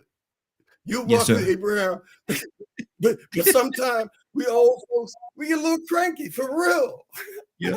I had to check myself and said, he did that to me. My son did that. He said to me one day, we love you, brother. He said, but we know you he said to me, where you go, right? Yes, sir. The ball went on, Cap. Yes, sir. But I'm gonna tell you something. Okay. But see, and that's wisdom right there. You know, and you dealt with it on all different angles. You dealt with it on all sides. You wasn't just one sided on it. You dealt with every angle of it. And so I can appreciate that. I can definitely appreciate that. But Yes, man, I'm gonna tell you, my brother Ibrahim, he's something that's still our brother though. That's still our brother. I had a younger brother just like him. He's got fire. He's fiery. When you think about it, he's always been that way. Yeah. We always, we spend our lives when we think about it. Once you get in this path of growth, you spend your life trying to refine yourself with stuff you know. If you go everywhere you go, everybody treat you the same way, say the same thing about you. You can't be everybody else. Exactly. You gotta look at me. Yeah, there you go. There you go. Cassandra, what's on your heart? Hey, Mr. Hicks, I appreciate you, brother. I really do, man. I appreciate you. Cassandra, what's on your heart? Well, I really don't have anything to add if we're talking about that same subject. I don't have anything to add. Okay. Let me go to we got let me see. I think we got Paul on the phone. Paul, good morning, sir. How you doing this morning? Hey, good morning. What's on your heart, brother? I want to talk, I guess, about I want to talk about the bullying thing. So I think, this whole conflict that just happened is an example of bullying. So I think some people felt bullied by Ibrahim because he wasn't listening. He was like cutting some of you guys off or cutting you off. But on the other hand, I think he feels bullied too because he feels like people are, kind of ganging up on him. And so this is the point. It's about perception. So, I deal with kids all the time who say, "Oh, this kid's bullying me," or, this thing happens. And, sometimes it is, sometimes it isn't. And it really does come down to perception and how we're dealing with our emotions. So this this young man in, was it Virginia? Mm-hmm. You know, he probably was being bullied, and you know, as people have said earlier, you know, in the male, a lot of real toxic male subcultures. Uh-oh, hold on, I got a squeaky chicken. You know, like sports cultures, military culture, police culture, all of these like male-dominated cultures, they get really, really sometimes mean. Same thing with female-dominated subcultures too. I've seen the same sort of meanness. So it's not just men who are doing this, but I don't know. I guess point is that we have to try to be empathetic or whatever. Mm-hmm. I know you guys like Ibrahim too, but I think he brings a lot. Yeah, I think he cuts off a little bit too much. I don't know. I guess that's all I wanted to say is like it's really perception. I deal with, you know, people claim all kinds of things are bullying, like, and all of them can be. You know, I think it comes down to the severity of it. How long is it going on? Mm-hmm. You know, people bully about, oh, you're too short, or you're too fat, or you know, your color, or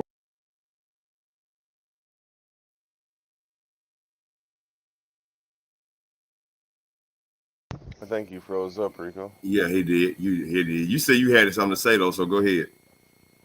Well, I was just thinking about quite a few things because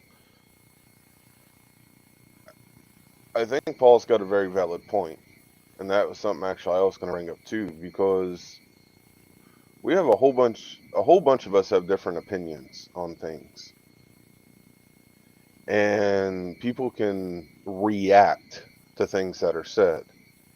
You know, like especially when doing analogies or using certain words or word usage. Like there's a lot of people on the show that, you know, I hear words like majority and things like that get used a lot. And in essence, I'm mimicking the word usage. Yet a lot of times when I use that word, I'm told or asked not to.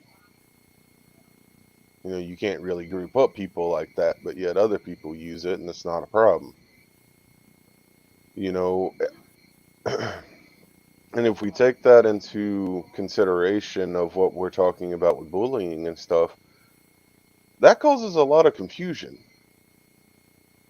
So when is it acceptable? When is it not acceptable? You know, if you're not as good at talking as other people, you know, you have to work really hard to try to learn how to talk like other people, or like a lot of neurotypical people do, if that's even a real thing anymore. And you have to adapt or put on a mask, because like I don't understand the difference between of how I'm using it and the way other people use it. Yet I feel attacked because of the way I'm using it. If that makes any sense. So to anybody that's listening. I'll wait. Okay.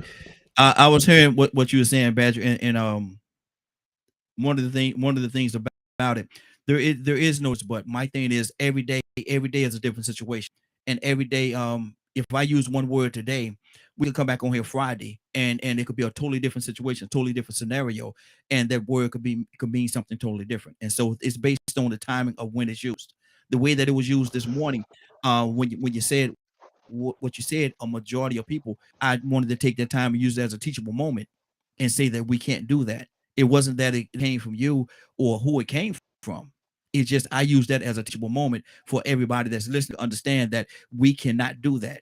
We cannot use a cookie cutter answer to fit everything that we're going through. So again, if I came across as if I was poking at you or coming at you in a certain way, that was not my intention. My intention was to make a point and use that teachable moment at that particular time to let everybody know exactly what I was trying to say or what I was trying to portray across the board. So it had nothing to do with you, brother, at all. So with what you just said, right? Mm-hmm.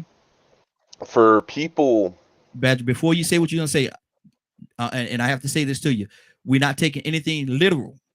Because, like I said, you'll take something, you'll turn it into a literal. That's not what it is. Take what I said, eat the meat, and spit out the bone. But go ahead. I understand what that I have a decent understanding of what you're saying. Mm-hmm. What you're saying. Mm-hmm. Okay. We're talking about bullying, Okay. and I'm also adding a different aspect to it as well Mm-hmm. of people that struggle, not just me, but other people. Mm-hmm. My son and many other people. Being a mental health advocate, I'm around a lot of people that struggle.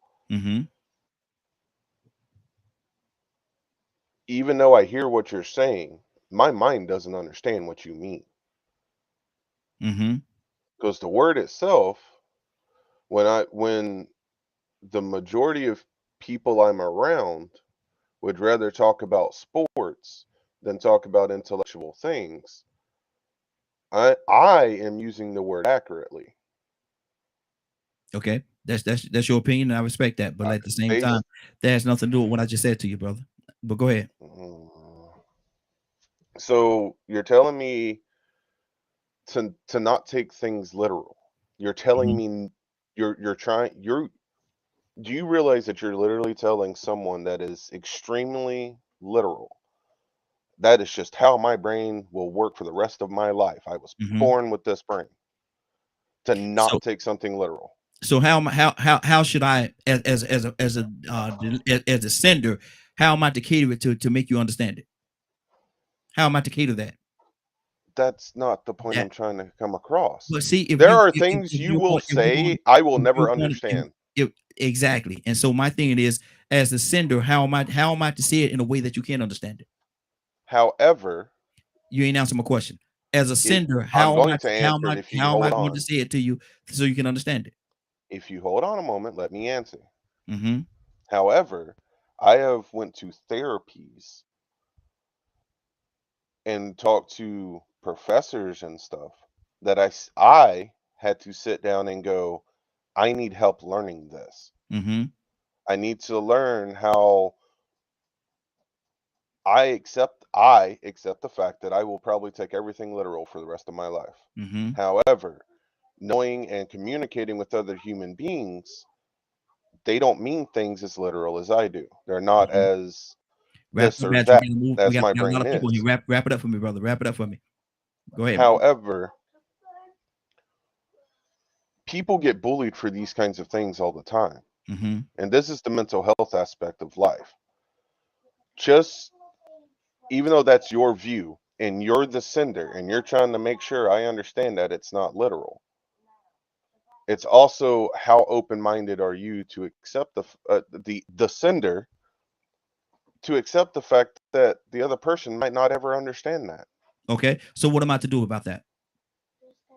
Can you accept it for what it is and just be cool? So basically, what you're saying, there'll always be a gap in our communication because of the fact that we can't get past it. So how are we to communicate? We're communicating right now. Well, I thought we was, but you say you don't understand what I'm saying. So how are you to understand it? Because if I'm just throwing stuff out there and you're not understanding what I'm saying, we're wasting our time basically because we're not communicating effectively. There's a thing called communication. There's a thing called effective communication.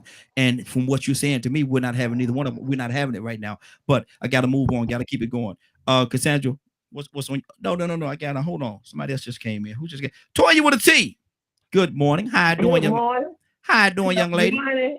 Yes, y'all. What's going on? Hey, doing good, doing good. We're talking about the situation that happened in Virginia with a young kid, college student, ex-football player, and he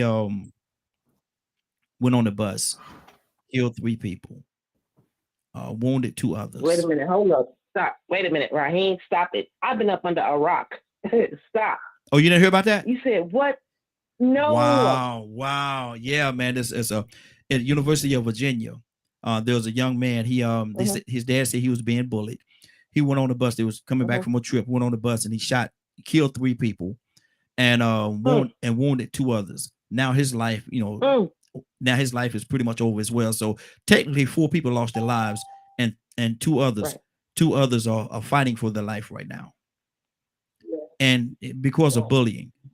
How do you see that? How do you see that whole situation? Well, I thought you heard about that though. These last couple of No, hey, did you get it? I've been under a rock.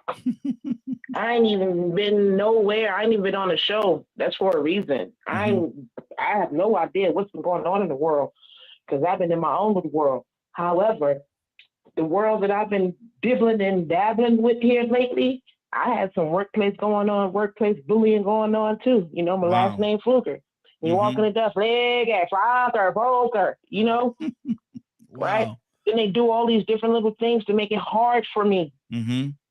Why? I'm just trying to work good. Yeah. So this is what I'm going through as an adult at work. I can imagine what babies are going through in school and in college, especially. I hate to have to do it to you, white people, especially when you're black. They treat us different. They do us different. They add this pressure, and then when you go off the meat rack and knock niggas, when you go off the meat rack and knock people off, oh no, what happened? I don't understand. But the way that we operate in 2022, nobody gives a damn about anything. They don't care about your time. They don't care about what you've been going through. Everybody is out to manipulate. And when some of these things are going off, am I saying this right? I'm saying what I do is I understand because the aerodynamics on what people care about now, I understand how some people can go and do the things you do, but self-control. Self-control is the key because there's a lot of things. Listen, who gonna play with your check? What job gonna let you work and because they don't like you, your whole check won't come up missing? And you think ain't nobody gonna want to come do something to you? So again, if there's anything remotely close going on in these schools or colleges or went on with this young man, that could be an influence to make him have done what he wanted to do because of how people do. Let me tell you something. This black chick back in 60s wouldn't have made it because you're not spitting on me. You're not gonna let no dogs on me. Yeah, I'm finna come shoot people up too. So we have to be realistic about some of the things that people experience on why they're being driven to this place. However, let's discuss technology. Do we know that we have technology that helps mind waves go to certain people? And in my opinion, I believe if your mind is not of a certain magnitude, you will be driven to go do something like that through these new technologies that we're experimenting. Have we even thought about that, y'all? Because if you ain't thought about it, or if you don't know about it, I hate to have to be the one to tell you it's true. Wow. And it's real. They have technology that allows waves to be sent to people. And if you bite that bullet, then you're going to be committing some of these crimes. This is a technology. So we can't rule out the fact that it's influenced by the government, but also it's influenced by simple negative human behavior. Wow. 508-924-3521, 508-924-3521. Give us a call. We definitely love to have your input. We have let me see, we got Joseph with us and we got Curtis as well. We're gonna go Joseph, we're gonna go to Curtis, then we're gonna circle our way back around. And Mary is here as well. So Joseph, what's on your heart? Oh, good morning, family. Good morning. That's terrible. Another terrible shooting, and they're occurring very frequently. And these are symptoms of a sick society. And unfortunately, those with the power is not doing anything or trying to do anything to address the sickness. There's bullying at school. We've seen school shootings, and we see it all the time. We see kids from schools posting these brawls on their Facebook pages, and some think it's cute. Others look at it with indifference, and so no one's addressing the problem. And if no one addressed the problem and thinks somebody's going to do it, then we're all in trouble. But now I like what our sister said too about technology. They say that China controls the algorithm of TikTok, and they don't allow their people in China to see the simplicity, the simplicities that we see here in the U.S. and other Western countries. And many of the people are inundated with these simple images. Like even yesterday, I was greeted with a some kind of ad showing this guy mowing down crowds of people with an automatic weapon. And he was moving from left to right, mowing down these crowd of people. And I was thinking to myself, now, why is this ad, on my page? But just think, the young people are looking at these different games. I don't know the names of them. I'm just aware of them.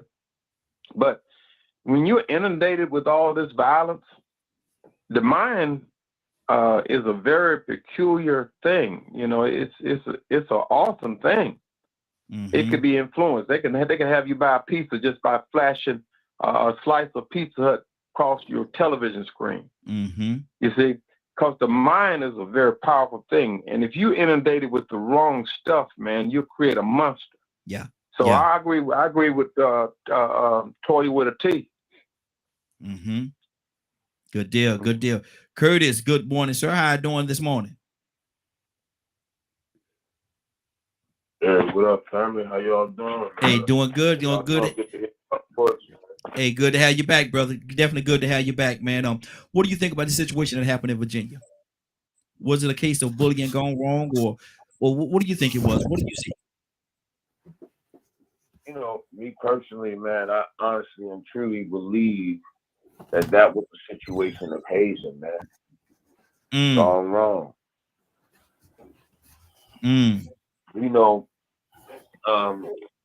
That football atmosphere, folks get hazed, bro, and I think some people take that thing too far, and some people take it too far, bro, and they don't understand, like, when you hazing, you might be demoralizing everything about a dude, you know what I mean? So the first thing went through my mind right here was they was hazing dudes, man. And it just happened. Just to let you know, I don't know if you know this or no, but Columbia kept it real quiet. It just happened at beside the Ridgeview or Richmond. I want to say it's Ridgeview, right? Ridgeview had a young boy. He got hazed. He got raped, Mo. And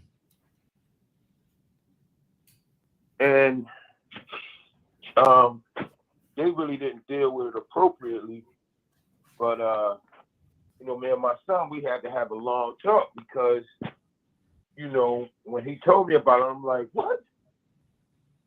And he was like, yeah, Daddy, so like a whole lot of their players coming over to our school because the parents is pulling them out of the school and this, that, and the third. So as soon as I seen that thing right there, man, and I saw that dude actually went on that bus and killed, shot them 5 people, killing 3 of them. I in my mind, as a former coach, as a former player, the first thing I thought was, they done hazed him. Which is another form of bullying. Let's just keep it real. Yeah, absolutely. Absolutely. 508-924-3521. 508-924-3521. We're gonna stay right here just for a minute or two. We're gonna go into another topic in just a second. But Mary, good morning. How you doing? Good morning. How are you? I am doing well. Good to have you. Good to have you. I'm asking a question. What do you and Mr. Hicks, I'm coming to you next because I definitely want to hear. I know you got something on your heart. You was off the camera, but I wanted to wait till you came back. Yes, sir. But Mary, what you heard about the situation that happened in Virginia, with the bus situation, where the guy went on the University of Virginia, went on there and shot, killed 3 people, wounded total of wounded 2 more, and they say it was bullying. Mary, what is on your heart behind that? Where are we today where this bullying is taking such a turn? I don't think it took a turn. I think we just started to talk about it.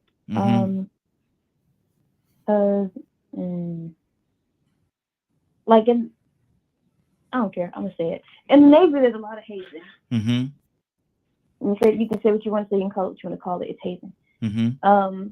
To cross when you cross the equator, the showback ceremony, I can't say what happened, but I can tell you that a lot of things happen that should not happen on some boats. When I did it, it wasn't that bad, but you could opt out of it, and I almost dropped out of it because they wanted to do something to my hair, and I was like, no. And they were like, well, either you do it or you get out. Okay, I'll get out. You're not about to mess with my hair. You don't wash my hair. I'm not Caucasian. This is not easy to wash. That right, baby. Like, you're not about to put everything in my hair. And they were putting glue and glitter in people's hair. You're not doing that to me. So I almost got out of it. They try to make you eat things. I don't eat certain types of meat, and they were like, well, you have to eat it. I don't eat ham. I'm not going to eat it just because you want me to eat it for a certificate, because I don't have to do this. So there's certain things that happen. I know a chief that isn't a chief because you get hazed. They make you wake up early, work out, do all this stuff, and it's already hard on your body. Being on the boat and being in the Navy and everything, and then they just take it an extra step. And if you don't do it, but you can be a chief, but if you don't do it, you're not called a chief. You're called whatever your rate is. So if you're IT, you're called ITC. You're not called chief, and your subordinates won't call you chief either. We call you ITC. Wow. Because you didn't go through a season. So since you didn't go through season, you're ITC and you won't be a chief until you do season. But if you don't do it as soon as you make it, you don't get the chance to do season unless something happened that you had to drop out of season. Then you can do it on the next run. But if you just opt out, you will never be a chief in your career. Wow. So there's a lot of hazing that goes on everywhere. There's hazing that goes on in friend groups. There's hazing that goes on a lot. It's just we don't call it that all the time. I think Navy calls it like tradition and customs now. It's something complete. It's downplayed, but it's a lot of stuff that go on that should not go on in the service, out of the service, just all the time. I just think now we're talking about it, and now we're actually calling it what it is. But if you say hazing in the Navy, you will get corrected as soon as you say it. Like if I go to wherever and I'm like, no, that's hazing, they'll be like, no, it's not. It's tradition and custom. Wow. We took away tacking of the pin because the tacking of the pin used to be you put the rank on and you hit it onto the chest so that you get the imprint of the two needles.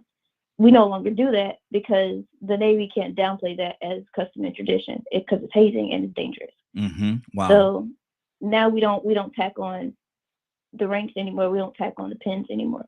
We just put them on you, and then you get a certificate, and you may get the plaque. I've never received a plaque for any of my ranks, but most people do receive a plaque. Wow. But it's a lot of things that go on that people say it's just a tradition, it's just a custom, it's just what we do, it's just our culture. But cultures can be changed if they're not good cultures. We don't have to do the same things. Like we don't have to join a sorority. It shouldn't be that difficult. I saw videos. They lined up guys and dropped the egg in one mouth and made them spit it into each other's mouth until it got the last person. I'm not doing Lord, that. Jesus. No. It's a lot of things that go on. It's a lot of things that go on that should not go on just so you can be in the in crowd and accepted, and it should not be a thing. I'd rather stay home by myself.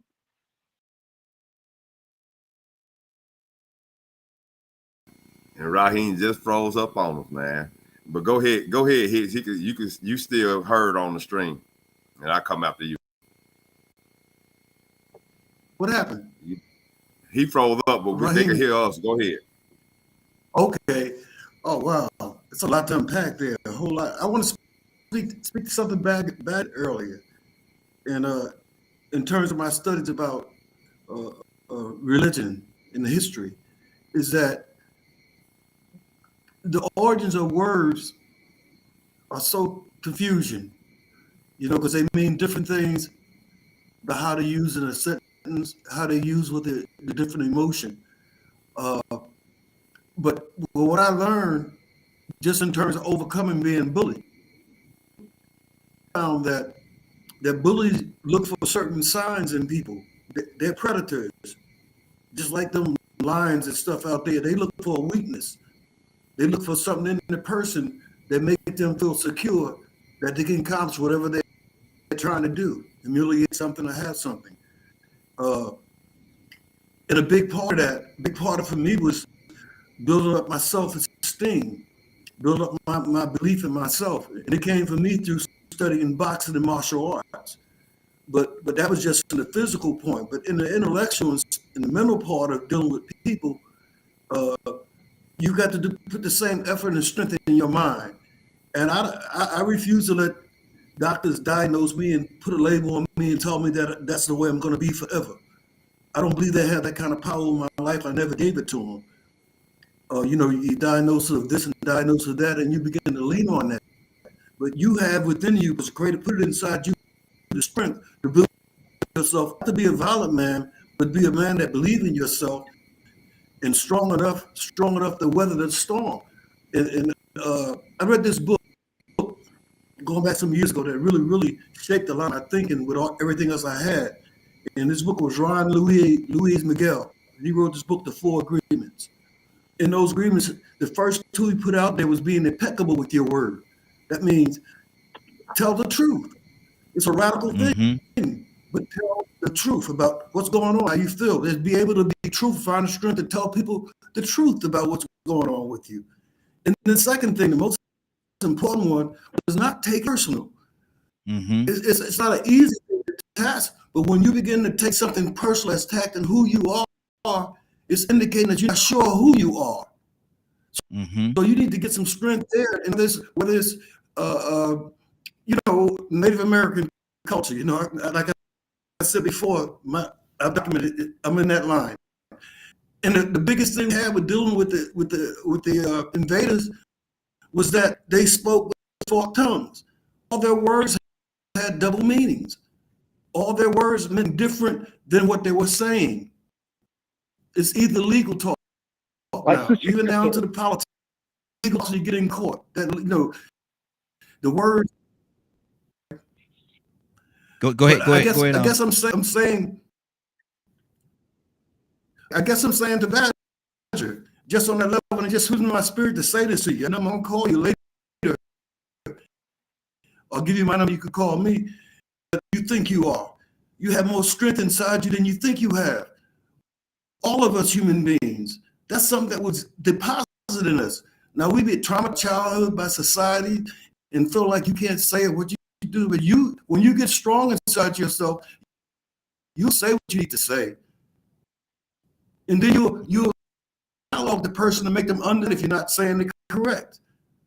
But you have to find the strength inside yourself to not walk on tippy toes around anyone in the world. You are a child of Gator. You're a son of God. He gave you things that no one can take from you. You only can give it. That's me, bro. That's good. There you go. There you go, Rico. Before I go ahead, is Captain Dennis still on? Because it's been a while since he spoke. Let me see. Yes, he's there. Go ahead and let him speak, and then I go after him because it's been a while since he spoke. Okay, Cap, what's on your heart?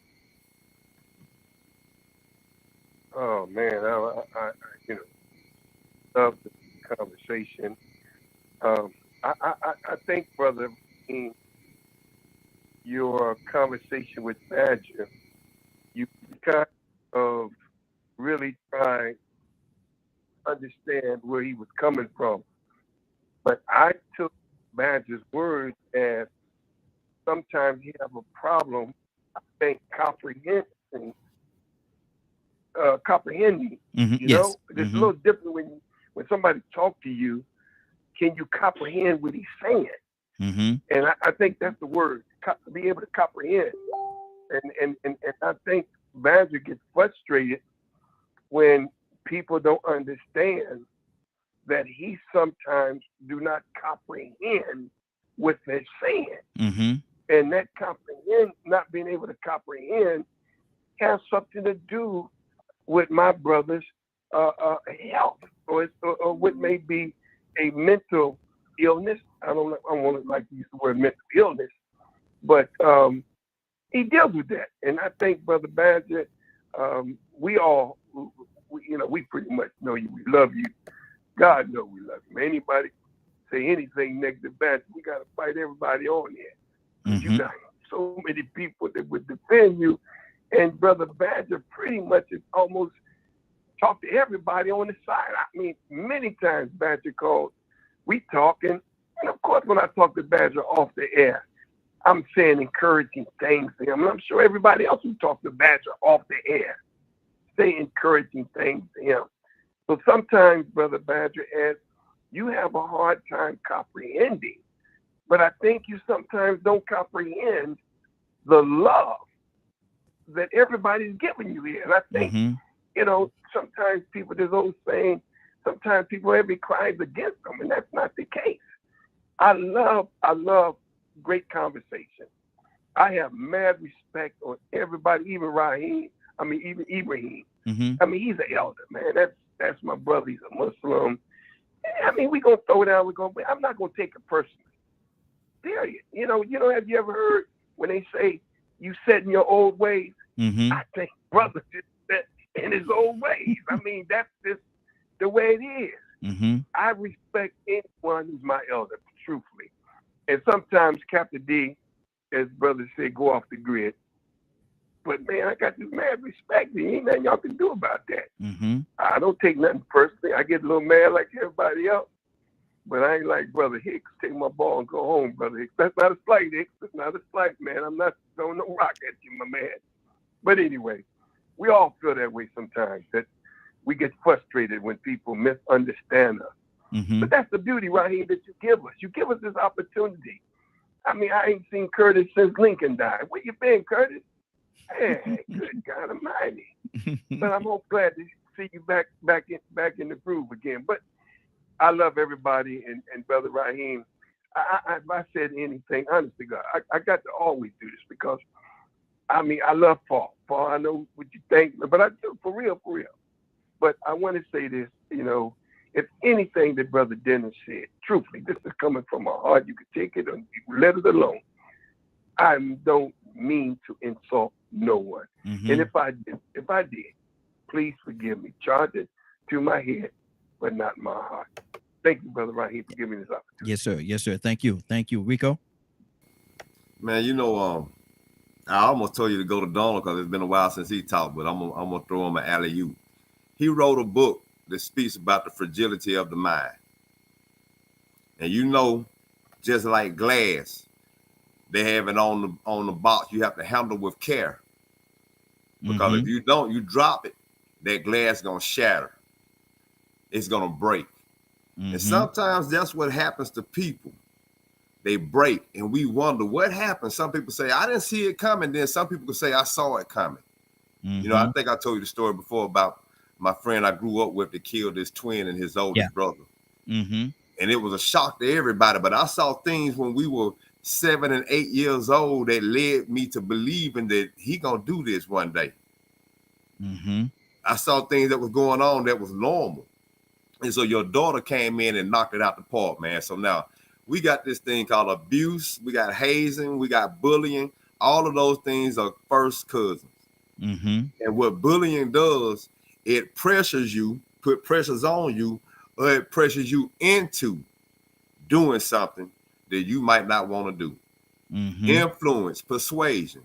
So I heard some key words. I heard pressure. I heard society. Then I saw, Hicks and Paul said something about ourselves, building ourselves up. So then we have to understand, how do we identify bullying? Because in some cases, bullying is just what they call a way of life. It's a ritual for you to belong. Like she said, for you to be a chief or for you to belong to a Mason group. Mm-hmm. They always find a way for you to do something to demean yourself as a ritual to be a part of something. You got to do something that you don't feel like doing. And I'm just like your daughter, just like Toya.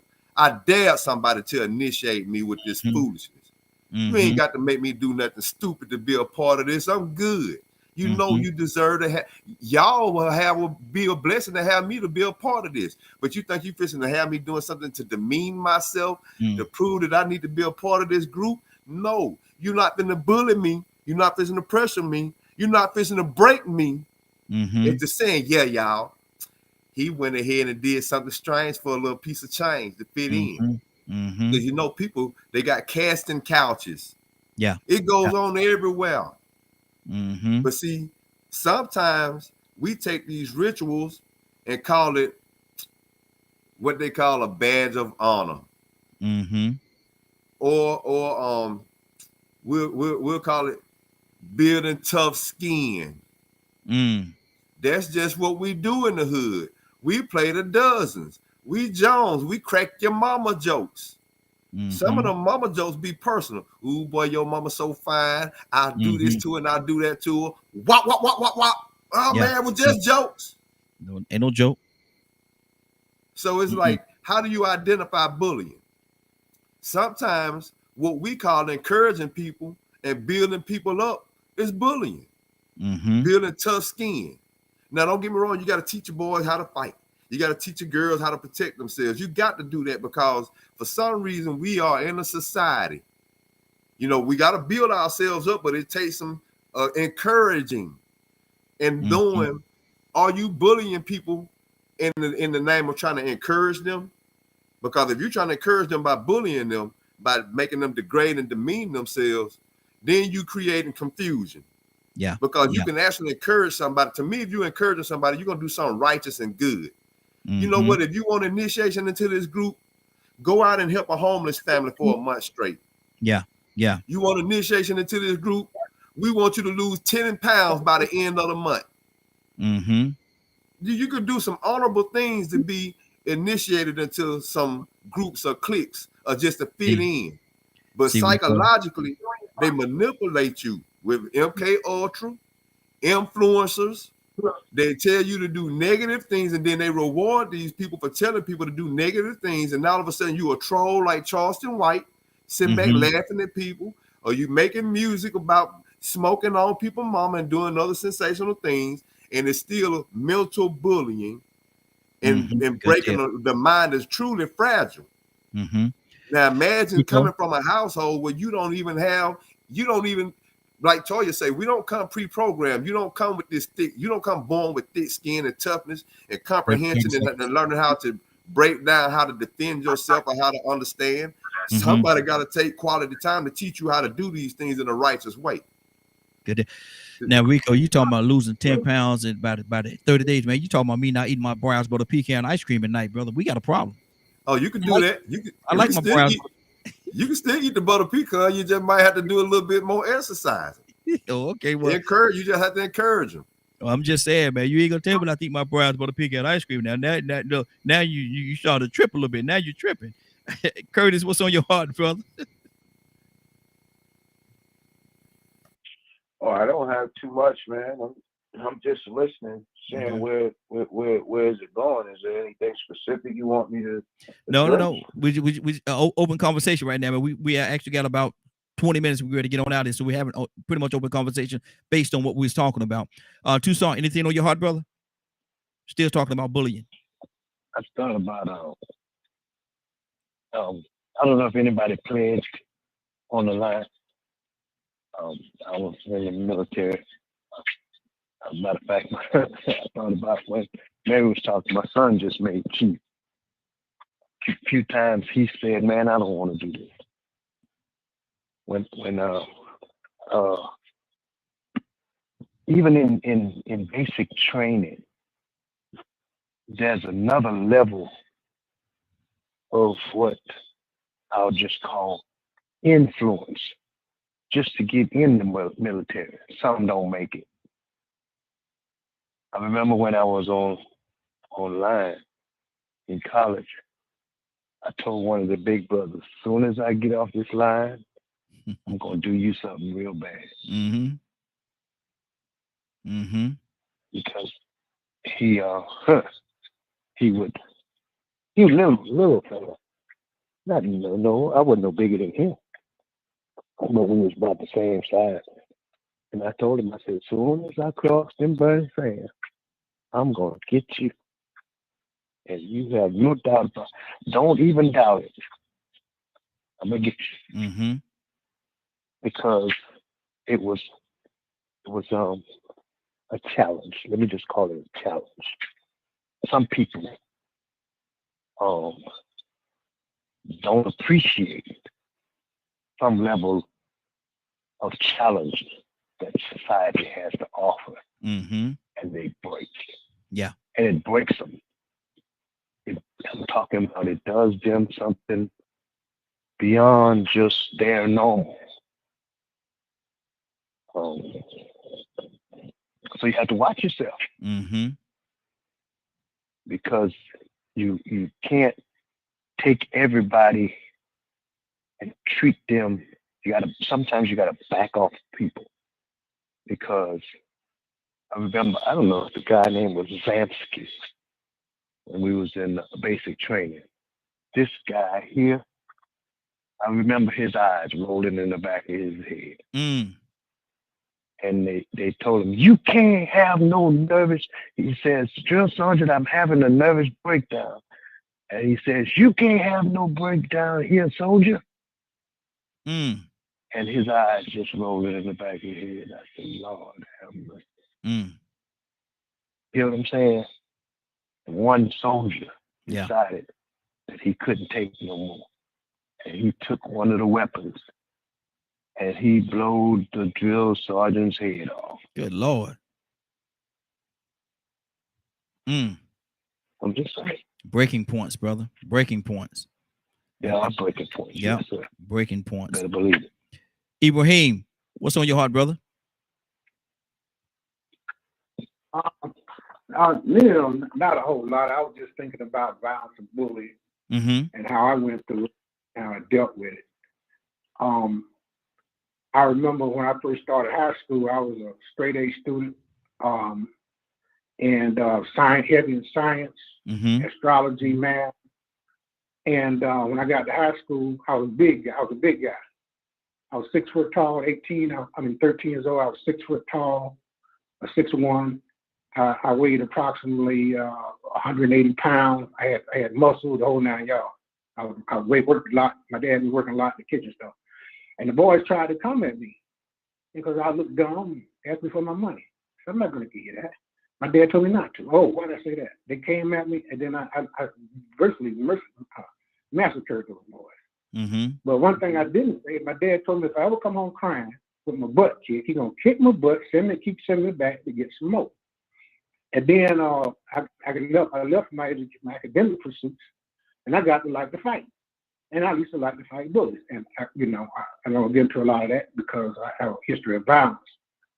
And that carried on until I was an adult. Somebody attacked me or laughed at me. I blew a boy's head off. I thought I killed him, but I found out recently I didn't kill him. He lived and survived. So that's why I'm speaking on that now. Because he laughed at me about a situation I was having with my son's mother. And I was looking for him. He laughed at because he was doing my job. But what I'm trying to say is this, right? That I was tough, and also I was in the black family. We fought with the Ku Klux Klan down in South Georgia, down here in Georgia, and it's still like that in South Georgia. But I hear everybody talking like city folks, and not concerned about other people's position and what they have to go through every day. But what I'm saying to you is that because the way I was raised and trained, I met violence with violence. But one thing my dad did tell me, say, I don't look up at no man, I don't look down at no man. So I don't look down at anybody. I don't try to attack or assault people. I give them a lot of leeway if they feel like they're unprotected or they feel scared. I don't mess with a scared man. I go head on with a bully, but I don't mess with no scared man. I don't know what he might do. But also I know that there are certain standards where it's set up. And I did it for my children. You tell my children about welfare, they'll laugh at you. They're self-employed, independent, and just crazy so, even more than I thought they would be. But they learned from me that, freedom comes with self-ability and self-reliance, right? Now, my grandkids, are a different story, Mm-hmm. But what I'm trying to say is that somehow when society have certain demands of you, you have to stand up for that demand. You have to meet that demand. And our parents they told us to be cautious and careful, circle around the tree. A lot of us got crazy. We wouldn't try to go through the tree till we learn to get older, try to circumvent it. But that don't stop me from being who I am. I don't back down. Mm-hmm. I don't care who you are, who you think you are. I don't back down. If I believe what I'm saying is right and has some credence. And like on this show, certain people don't get me arguing. I don't argue with Leonard. I might disagree with him on some subjects. I don't argue with Leonard. I don't argue with Badger. Badger has a great understanding of what's going on. He don't understand why people think a certain way about him. He has a great understanding of what's going on. I don't argue with Brother Hicks. He went through the same things I went through in life. I understand what Hicks saying. I might not agree with everything Hicks saying, but I understand exactly what he's saying because he's speaking the same language I am, And certain people I don't argue with. But when you tell me something, when you say this is it, this is what I believe, this is what's happening, this is what's going on, then you get an argument for me. Okay. I have I would personally believe, but what I'm trying to say is that we have to have a thicker skin because this society, we have a misunderstanding of what respect is. We think respect is that you have to humble yourself and then lock yourself in a closet and speak not. We don't have the understanding that sometimes that we have to really search ourselves and search what we know and then prove it out to ourselves and then get out there and do it. You know what I mean? So it's certain people I don't argue because of what they do. I don't really argue with Captain B because he is doing something, even though I don't believe what he's doing. Some of the stuff he's doing is applicable or going to help our people out, but I believe because we got to wrap it up because that's what he sees. Okay. You know what I'm saying? Yes, sir. I heard you. I heard you, brother. Let me go to Toya with a T. Toya, what's on your heart? Yeah, no. Hey, listen. That is true. You got to be resilient in this world, especially, I hate to have to do it, right? Being black. Oh, man, it is something a little extra about when you're in this brown skin, baby. And you're right. You got to be resilient. You got to be able to take, when people don't, who cares? Who cares if don't nobody agree with you? They ain't got to. Who cares if nobody see it from your point of view? They ain't got to. It's not the point. Sometimes that is just not, going to be like that. But being resilient means you are secure with who you are.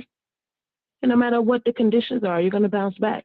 So that's even when bullying. But again, that is something that's taught. You don't just wake up like that, y'all.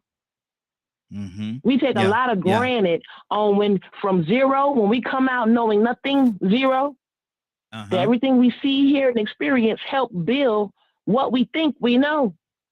And no matter how much we do know, that still ain't nothing compared to all the knowledge that God has created.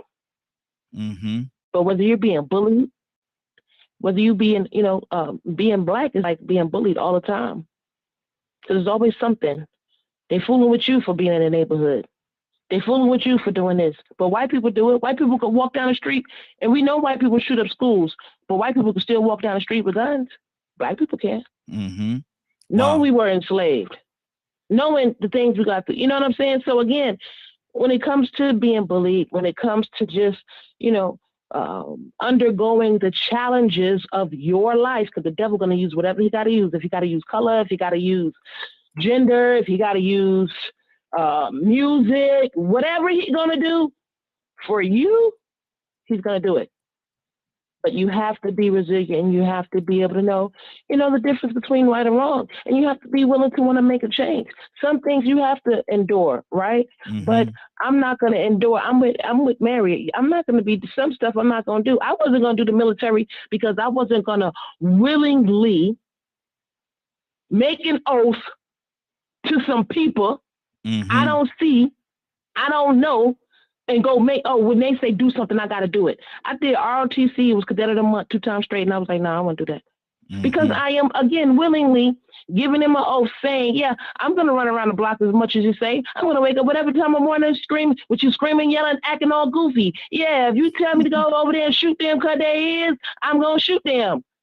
That's what I'm saying. And that's what I do. And then we don't think about how things like that are built off of Maslow's hierarchy of needs.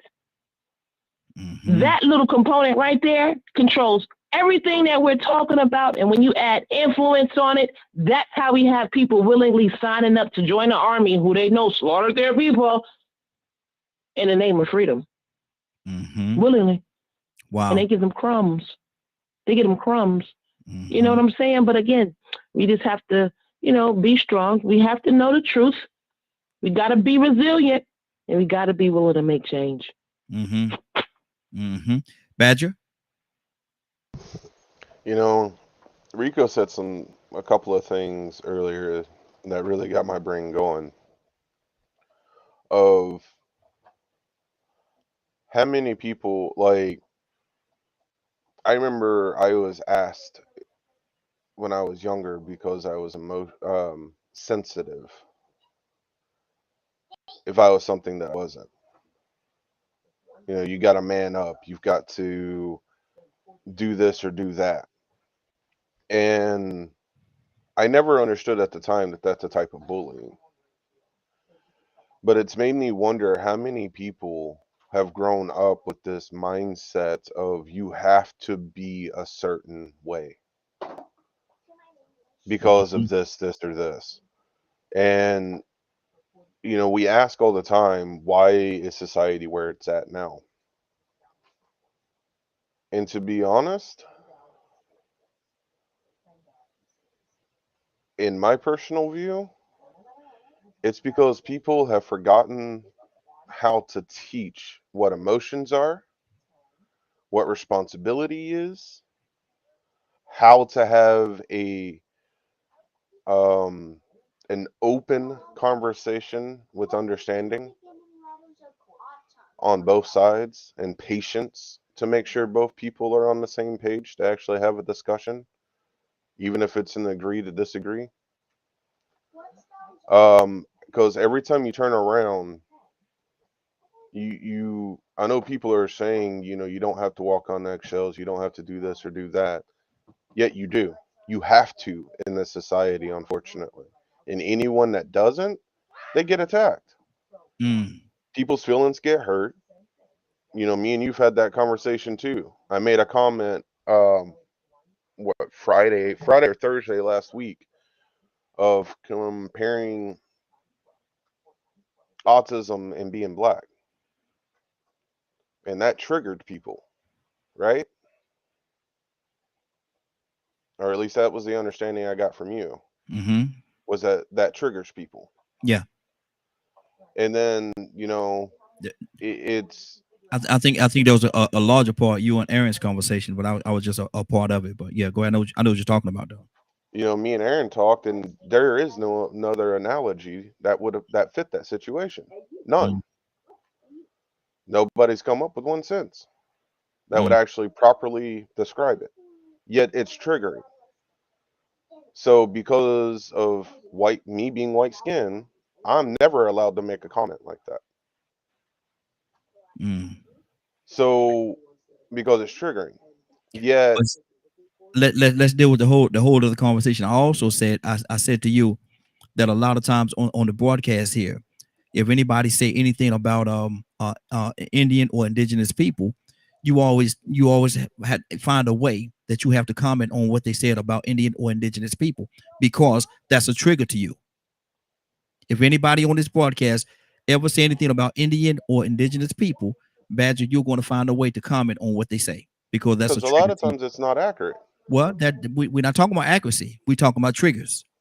That's what triggers me. If it's not accurate, it triggers me. Okay, that's all. That's beside the point. All that's fine. That's good. But what you're misunderstanding, what I'm saying to you right now, is we're talking about triggers. And when you say something about trigger, you say that trigger certain individuals. Well, when somebody says something about whether it's factual or not, when somebody says something about Indian or indigenous people, that's a trigger to you, and you feel as though you have to comment on that. We can't stay on this too long, man. No, I agree with you. Okay, good deal. I appreciate that. We got 5 more minutes. Let me keep this thing going. Mr. Hicks, what's on your heart?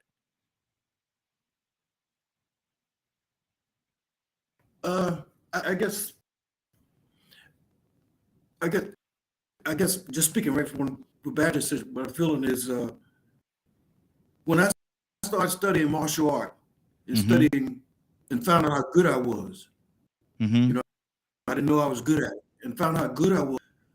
I actually never had to put it in practice, but it made me have a confidence inside of myself that I felt that I was equipped to handle whatever come at me. Yes, sir. At least have a shot at it. There's a confidence that exudes from me. entering prison, a lot of, when I talk about the predator who looks for signs in people of weakness, right? It's usually verbal. So when I began to develop myself, it was like I learned I became an intensive reader and a writer, expressing my thoughts because a lot of times the right word at the right time. So when I speak of building yourself up, it's about finding the spiritual strength, spiritual with God, however you find it, some kind of power in you that you develop a faith and belief that power is now operating with you and through you because you're doing what you're supposed to do to have this power behind you. And it gives you a confident face in the world. You would think the person with the biggest muscles that talk the toughest and walk through the prison and walk back in, everybody would back off from them. But really, those are the people that the predators begin to focus on. It's an outward show of power. And about the things with words, with just in terms of words, when you get to the very root causes of the word, the biggest confusion in Christianity is all the different sects is interpretation of words that's been transliterated and been changed from the original format so many times. So you have people battling over the application of a word, but the word kills, but the spirit is life. So the word is aiming to somewhere that you got to get your way to see what that person's word is aiming for.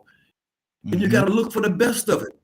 To get something out for yourself, because everybody you meet and talk with got something that the Creator gave them to give to you personally. If you're listening for it. Exactly. If you can find what it is you can agree on. But now, what is your discipline, brother?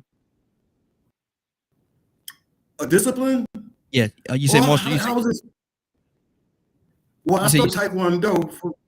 I started with Taekwondo from a guy, James Cheatham out of Newark. He was a Muslim. He back in the 60s. He had a license to fly plane. They assassinated him. But I was friends to the family, and he would always come over and instruct them. And because I was close to the family, I got free instruction. But as I moved through life, I never locked into forms because I got heavily into Bruce Lee and the Jet Kendo, interceding fist. Really not having a form. Because the karate is in the form, it works good, it looks good, but in combat and fight, it's flowing. It's like water. And if you're not in tune with that spiritual thing, that chi, because you're not about trying to hurt nobody. That's the power that lies in you, and just defending yourself. See, and when you say that, brother, I would have if you would have asked me what, looking at you and talking to you and stuff like that, I would have seen you in Hapkido. I would have definitely seen you in Hapkido. Oh, I studied Aikido. I studied all the arts. Yeah, I would definitely saw you in Hapkido. Every time. Yes, sir. Realigning force and strength and getting that power. Intercept Hapkido, the form of intercepting power.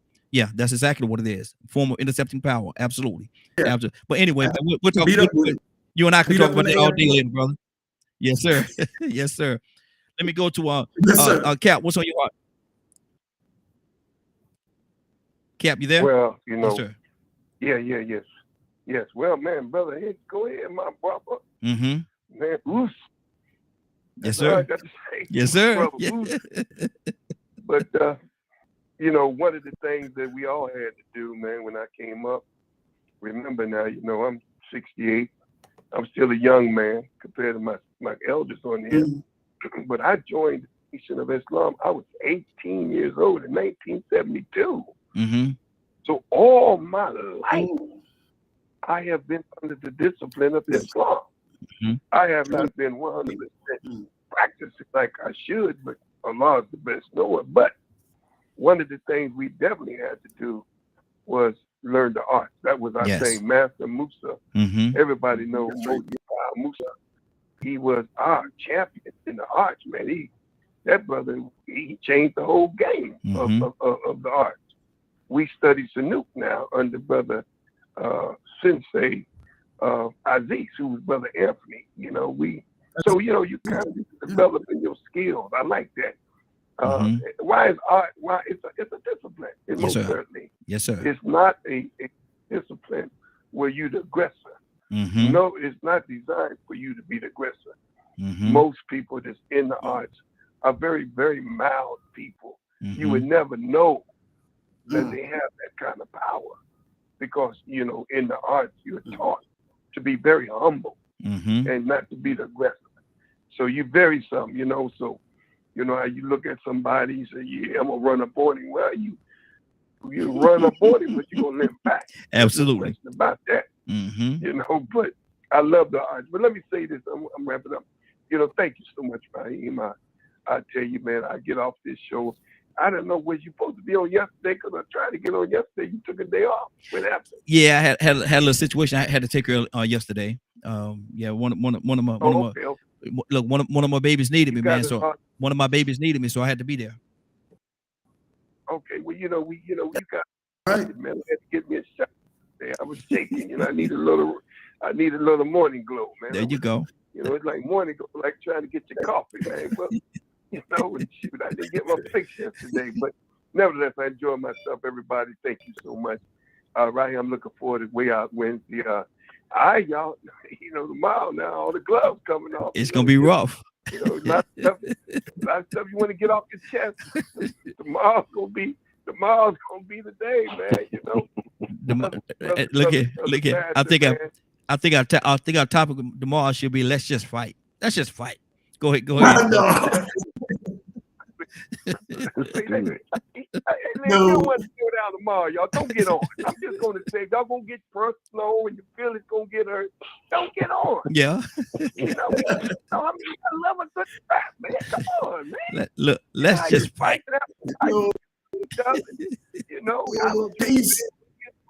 Ginger ale, yeah, man, I like that. No, that was a good punch back. No, that was below the belt. No, seriously. That was below the belt. But that was good. That was good. You caught me when I wasn't looking at it. You caught me when I wasn't looking. But I thank you so much. Everybody, I love you. God bless everyone. And I'll see y'all tomorrow, God willing. Yeah, absolutely. Thank you, brother. Appreciate you. Joseph. Yeah. What's on your heart, brother?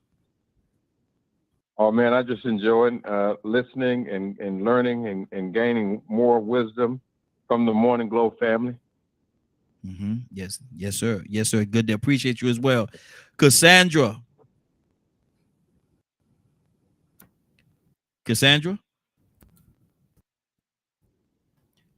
wake up and go to sleep. Wake up and go to sleep.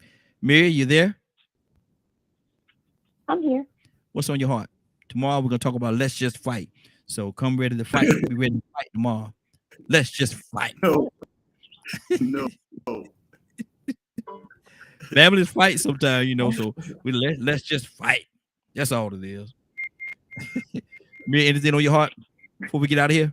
No, I'm just listening to y'all. Oh, okay. You think you don't think we should do that? Let's just fight tomorrow, huh? We shouldn't do that, huh? Make love.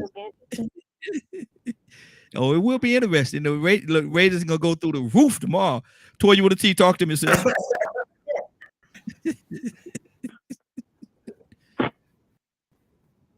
Also, always a pleasure. Thank you for the opportunity, Raheem. I love all y'all and the insight and the feedback. And I'll see y'all tomorrow.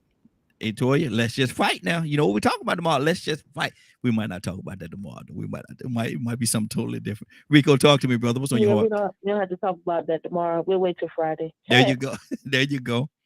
Rico. Yeah, man. I think it's big that, even though we keep having these conversations about mass shootings, we need to acknowledge that this is the nature of the environment we live in. Toya brought up, I think what she said, Maslow. Yes. Man, that is true. We live in an environment as a society where this is intentional. And it's intentional and necessary because the more confusion and aggression that you can keep up, keeps certain people in that at the top of that hierarchy in charge. So what they've done, they've found a way as to make us have rituals to get us as a rite of passage by breaking the spirit. Mm-hmm. When people shoot up, do mass shootings and get on bus shooting people, their spirit is broken. Mm-hmm. That's psychological. That's in the mind, and it's intentional. So you have to find yourself when you're in a situation and you know these people are trying to make you do something that's going against your spirit. They're trying to get you to do an initiation or a ritual to get involved in something that just don't sit right with your spirit. Mm-hmm. Then you got to have the encouragement from other people and your upbringing to be able to say, I'm going to be confident. Mm-hmm. And I'm not going to let that happen, because once they break your spirit, then maybe you can belong. Maybe you can enjoy the access and exposure to these things that they have. But at the same time, you are also enabling an environment where this is acceptable. This type of behavior is acceptable. And once you cross a line, once you open up Pandora's box and indulge in these certain things to get into this organization or this clique or whatever, then you'll find it a lot easier to do something a lot more negative and find it acceptable, especially when you have the authority to say, okay, now this is what I'm going to say you need to do to belong, to be a part of this group. Exactly. And it's to break the spirit is something negative. So, you know, yeah, man, this is something that you just can't build yourself up to overcome. You just can't have this within you. You know, when people say build yourself up, we got to do this ourselves. It ain't that easy. Yeah. Because from the very beginning, some people are brought up to be dominated, controlled. You know, we talk all the time about children that are being used as servants from the very beginning. The only thing they're made to do is to wait on their parents' hand and foot, but they ain't been taught how to have comprehension skill or how to conflict resolution. You know, they just know how to respond because they've been broken and they don't know how to respond in this society that's designed that way. So it's about that spirit. That's what I love about martial arts. You know, it teaches you, even though you got to have aggression when it's necessary, but to still have that spirit inside of you to not be broken and not conform to things that come against you, that's against nature. And one of the things I loved about it, man, and this is something we all have to learn when we walk that path. Use only the amount of force necessary. Use only the amount of force that is necessary. You know, you ain't going there trying to just knock somebody's head off or something like that. It teaches you to use just the amount of force that you need to handle the situation. Mr. Hicks, let me ask you a question. Are you the artist, brother? I see the pictures in back of you. Did you draw those pictures? Do I have? Let me get this. Can you read? Yes. Yes. Oh yeah. Oh yeah. I did. Yeah, I've been dabbling in paint since I was a teenager. Okay. That you can see. Let me show you. We done started something, Rico. We done started something. That looks. I want to show you what, if you can see that one. That's the one I was looking at too. See that That's fly the one I was looking at. Yes, sir. Well, that's the one I was looking at. Well, I've been interested in UFOs since I was like 4 years old. Me and my grandfather saw something that stimulated that interest in me as a child. Good deal. Good deal. Man, Curtis Hunger. I'll go to Curtis, man. I wanted to hear what he had to say before we get out of here. Curtis, if you got a minute, call back in, brother. I was just ready to come to you. Toussaint. Paul said, Paul put this on the chat. He said about a year. Now, hold on. I picked the wrong one up. Hold on, let me get it. Where is it at? Here you go. Toussaint said about a year ago, sometimes you just have to throw a knife in the circle. Throw a knife in the ring. Now, Toussaint, what kind of mess is that, man? Toussaint mature. You see who really want to do harm. Some people just talk slow. Look, hey, let's do it tomorrow. Let's see. No. Okay. Look, listen, one ground rule. No cussing. Yeah. Well, that eliminates Cassandra. Cassandra, you still with us? Yes, I am. Look, Toussaint said no cussing. So you know that might eliminate you from the conversation tomorrow. No cuss. That is not right. That is That's not not right. nice. I agree with you, Cassandra. That might eliminate you because Cassandra, you will say that and before you know it, you don't. Hey, anything on your heart before we get out here, Cassandra? No, I want to apologize because, you know, I tell you sometimes I have to take pain medication. And it knocked, I mean, I cannot keep awake. And so I know you probably called on me and I didn't answer. About 10 times. I just went right back out, from this medication, Just don't do no cooking. No, none. No, stop it, Reed. I mean, that is Rico. Stop that. Rico, I can really cook. For real. I believe. Exactly. But listen, somebody gonna call you because they're gonna try to buy some of your prescription. Exactly. Oh, about 5 or 10 of them. You give me about 5 or 10 of them. I don't need a whole lot. Just 5 or 10 of them. But listen, we're about to get out of here, man. It's been a great broadcast. I do have a topic for tomorrow, though. That's gonna be real powerful, man. And I want all y'all to come on, and I want y'all to take this topic that we're gonna talk about tomorrow. Is real sensitive. It's gonna be serious. It's gonna be real serious. So make sure y'all come on early and let's get this thing done. Rico, what's going on at 3:00 today, sir? If you missed today's show and would like to see or hear the rebroadcast in its entirety, you can tune in at 3 p.m. Eastern Standard Time on www.dkmmediagroup.com. Good deal. Good deal. Are you gonna do your thing tonight? Yeah. Real men being men tonight. Absolutely. You might as well announce it. Yes, sir. And if y'all got a minute or two, and you want to hear some great conversations from the brothers, the bros get together on every Tuesday from 8 o'clock to 10 o'clock p.m. Eastern Standard Time right here on DKM Media Group and Associates. We will have Real Men Being Men from 8 to 10 tonight Eastern Standard Time. So make sure you tune in, log in, join in. Let's have this conversation. Let's have this dialogue. But right now, I got to tell y'all something. Willa, she actually sent me say she misplaced her phone. So she wasn't able to. She's actually trying to find her phone right now. I was hoping she was gonna say she left it in one of the stores that she went in, and so she's actually trying to find her phone right now. So she's not with us this morning. So we gotta figure out who gonna pray us out this morning. And I know who gonna pray us out this morning. I already know. I hope y'all are ready for this. So this is an old frustrated preacher, old frustrated Baptist preacher. Old frustrated Baptist preacher gonna preach us out today. Captain, you there? Oh wow! Go ahead.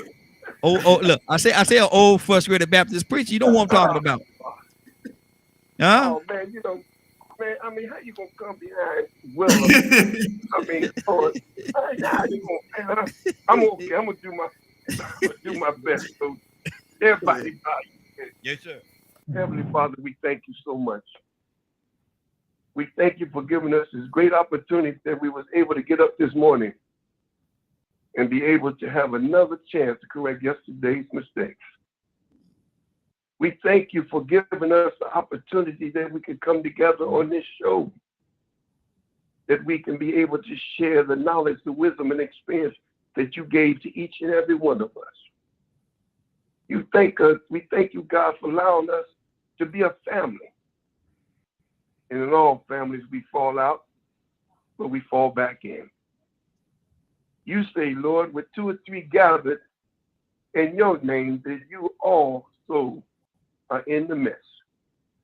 We felt your presence. We felt your spirit. Let us be better human beings to each other. Let us learn, God. For you are the example of love. Let us learn to practice what we preach. Put your hands of healing and comfort and protection on everybody on this line. For we ask you this, Lord. We ask you this in the name of all of your righteous servants from Abraham to Muhammad. Amen. Man, amen. There you go. You did it, brother. You did it. You did it. Oh, look. Old frustrated Baptist preacher. Ain't that how you describe yourself, sir? Well, that is true. I love to be honest with you. Y'all know I love to preach. Yes, sir. I'm just a perpetrator.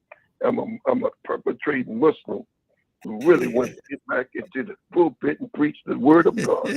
No, but thank you so much for that opportunity. Absolutely. And I thank God for putting that spirit on my heart to say those words. Thank you so much. Absolutely. Absolutely. Nicely said. Good words. Okay. Paul said he definitely enjoyed it as well. But like, we're going to get out of here now. It's been a great broadcast. I want to thank everybody for joining us. And more than that, I want to thank you for allowing DK, your media group, and associates, and the Morning Glow for being a part of your morning. It is now 10:16. We're about to exit the Morning Glow. But before you go, I want you to do me two favors, if you will. One, I want you to continue for us, because we are certainly praying for each and every one of you. Number two, why this is real simple. I want you to go out there, find somebody, and give them a hug, because you never know. It could be the only hug that they get, or it could very well be their last. Love you, and ain't nothing you could do about it. Have a great day and a better tomorrow. And then we shine some of this light on you from the Morning Glow. Take it out there into this wicked and cruel world that we live in, and let your light so shine. If you get an opportunity, give somebody some love. You just might find some love in return. Won't that be a beautiful thing? Have a great day. Take care of each other, and please, please, please be blessed. See you tonight. God say the same. Real Men Being Men, 8:00 p.m. Eastern Standard Time, right here. Same bad place, same bad channel. Y'all old heads know what that's from. Have a great day.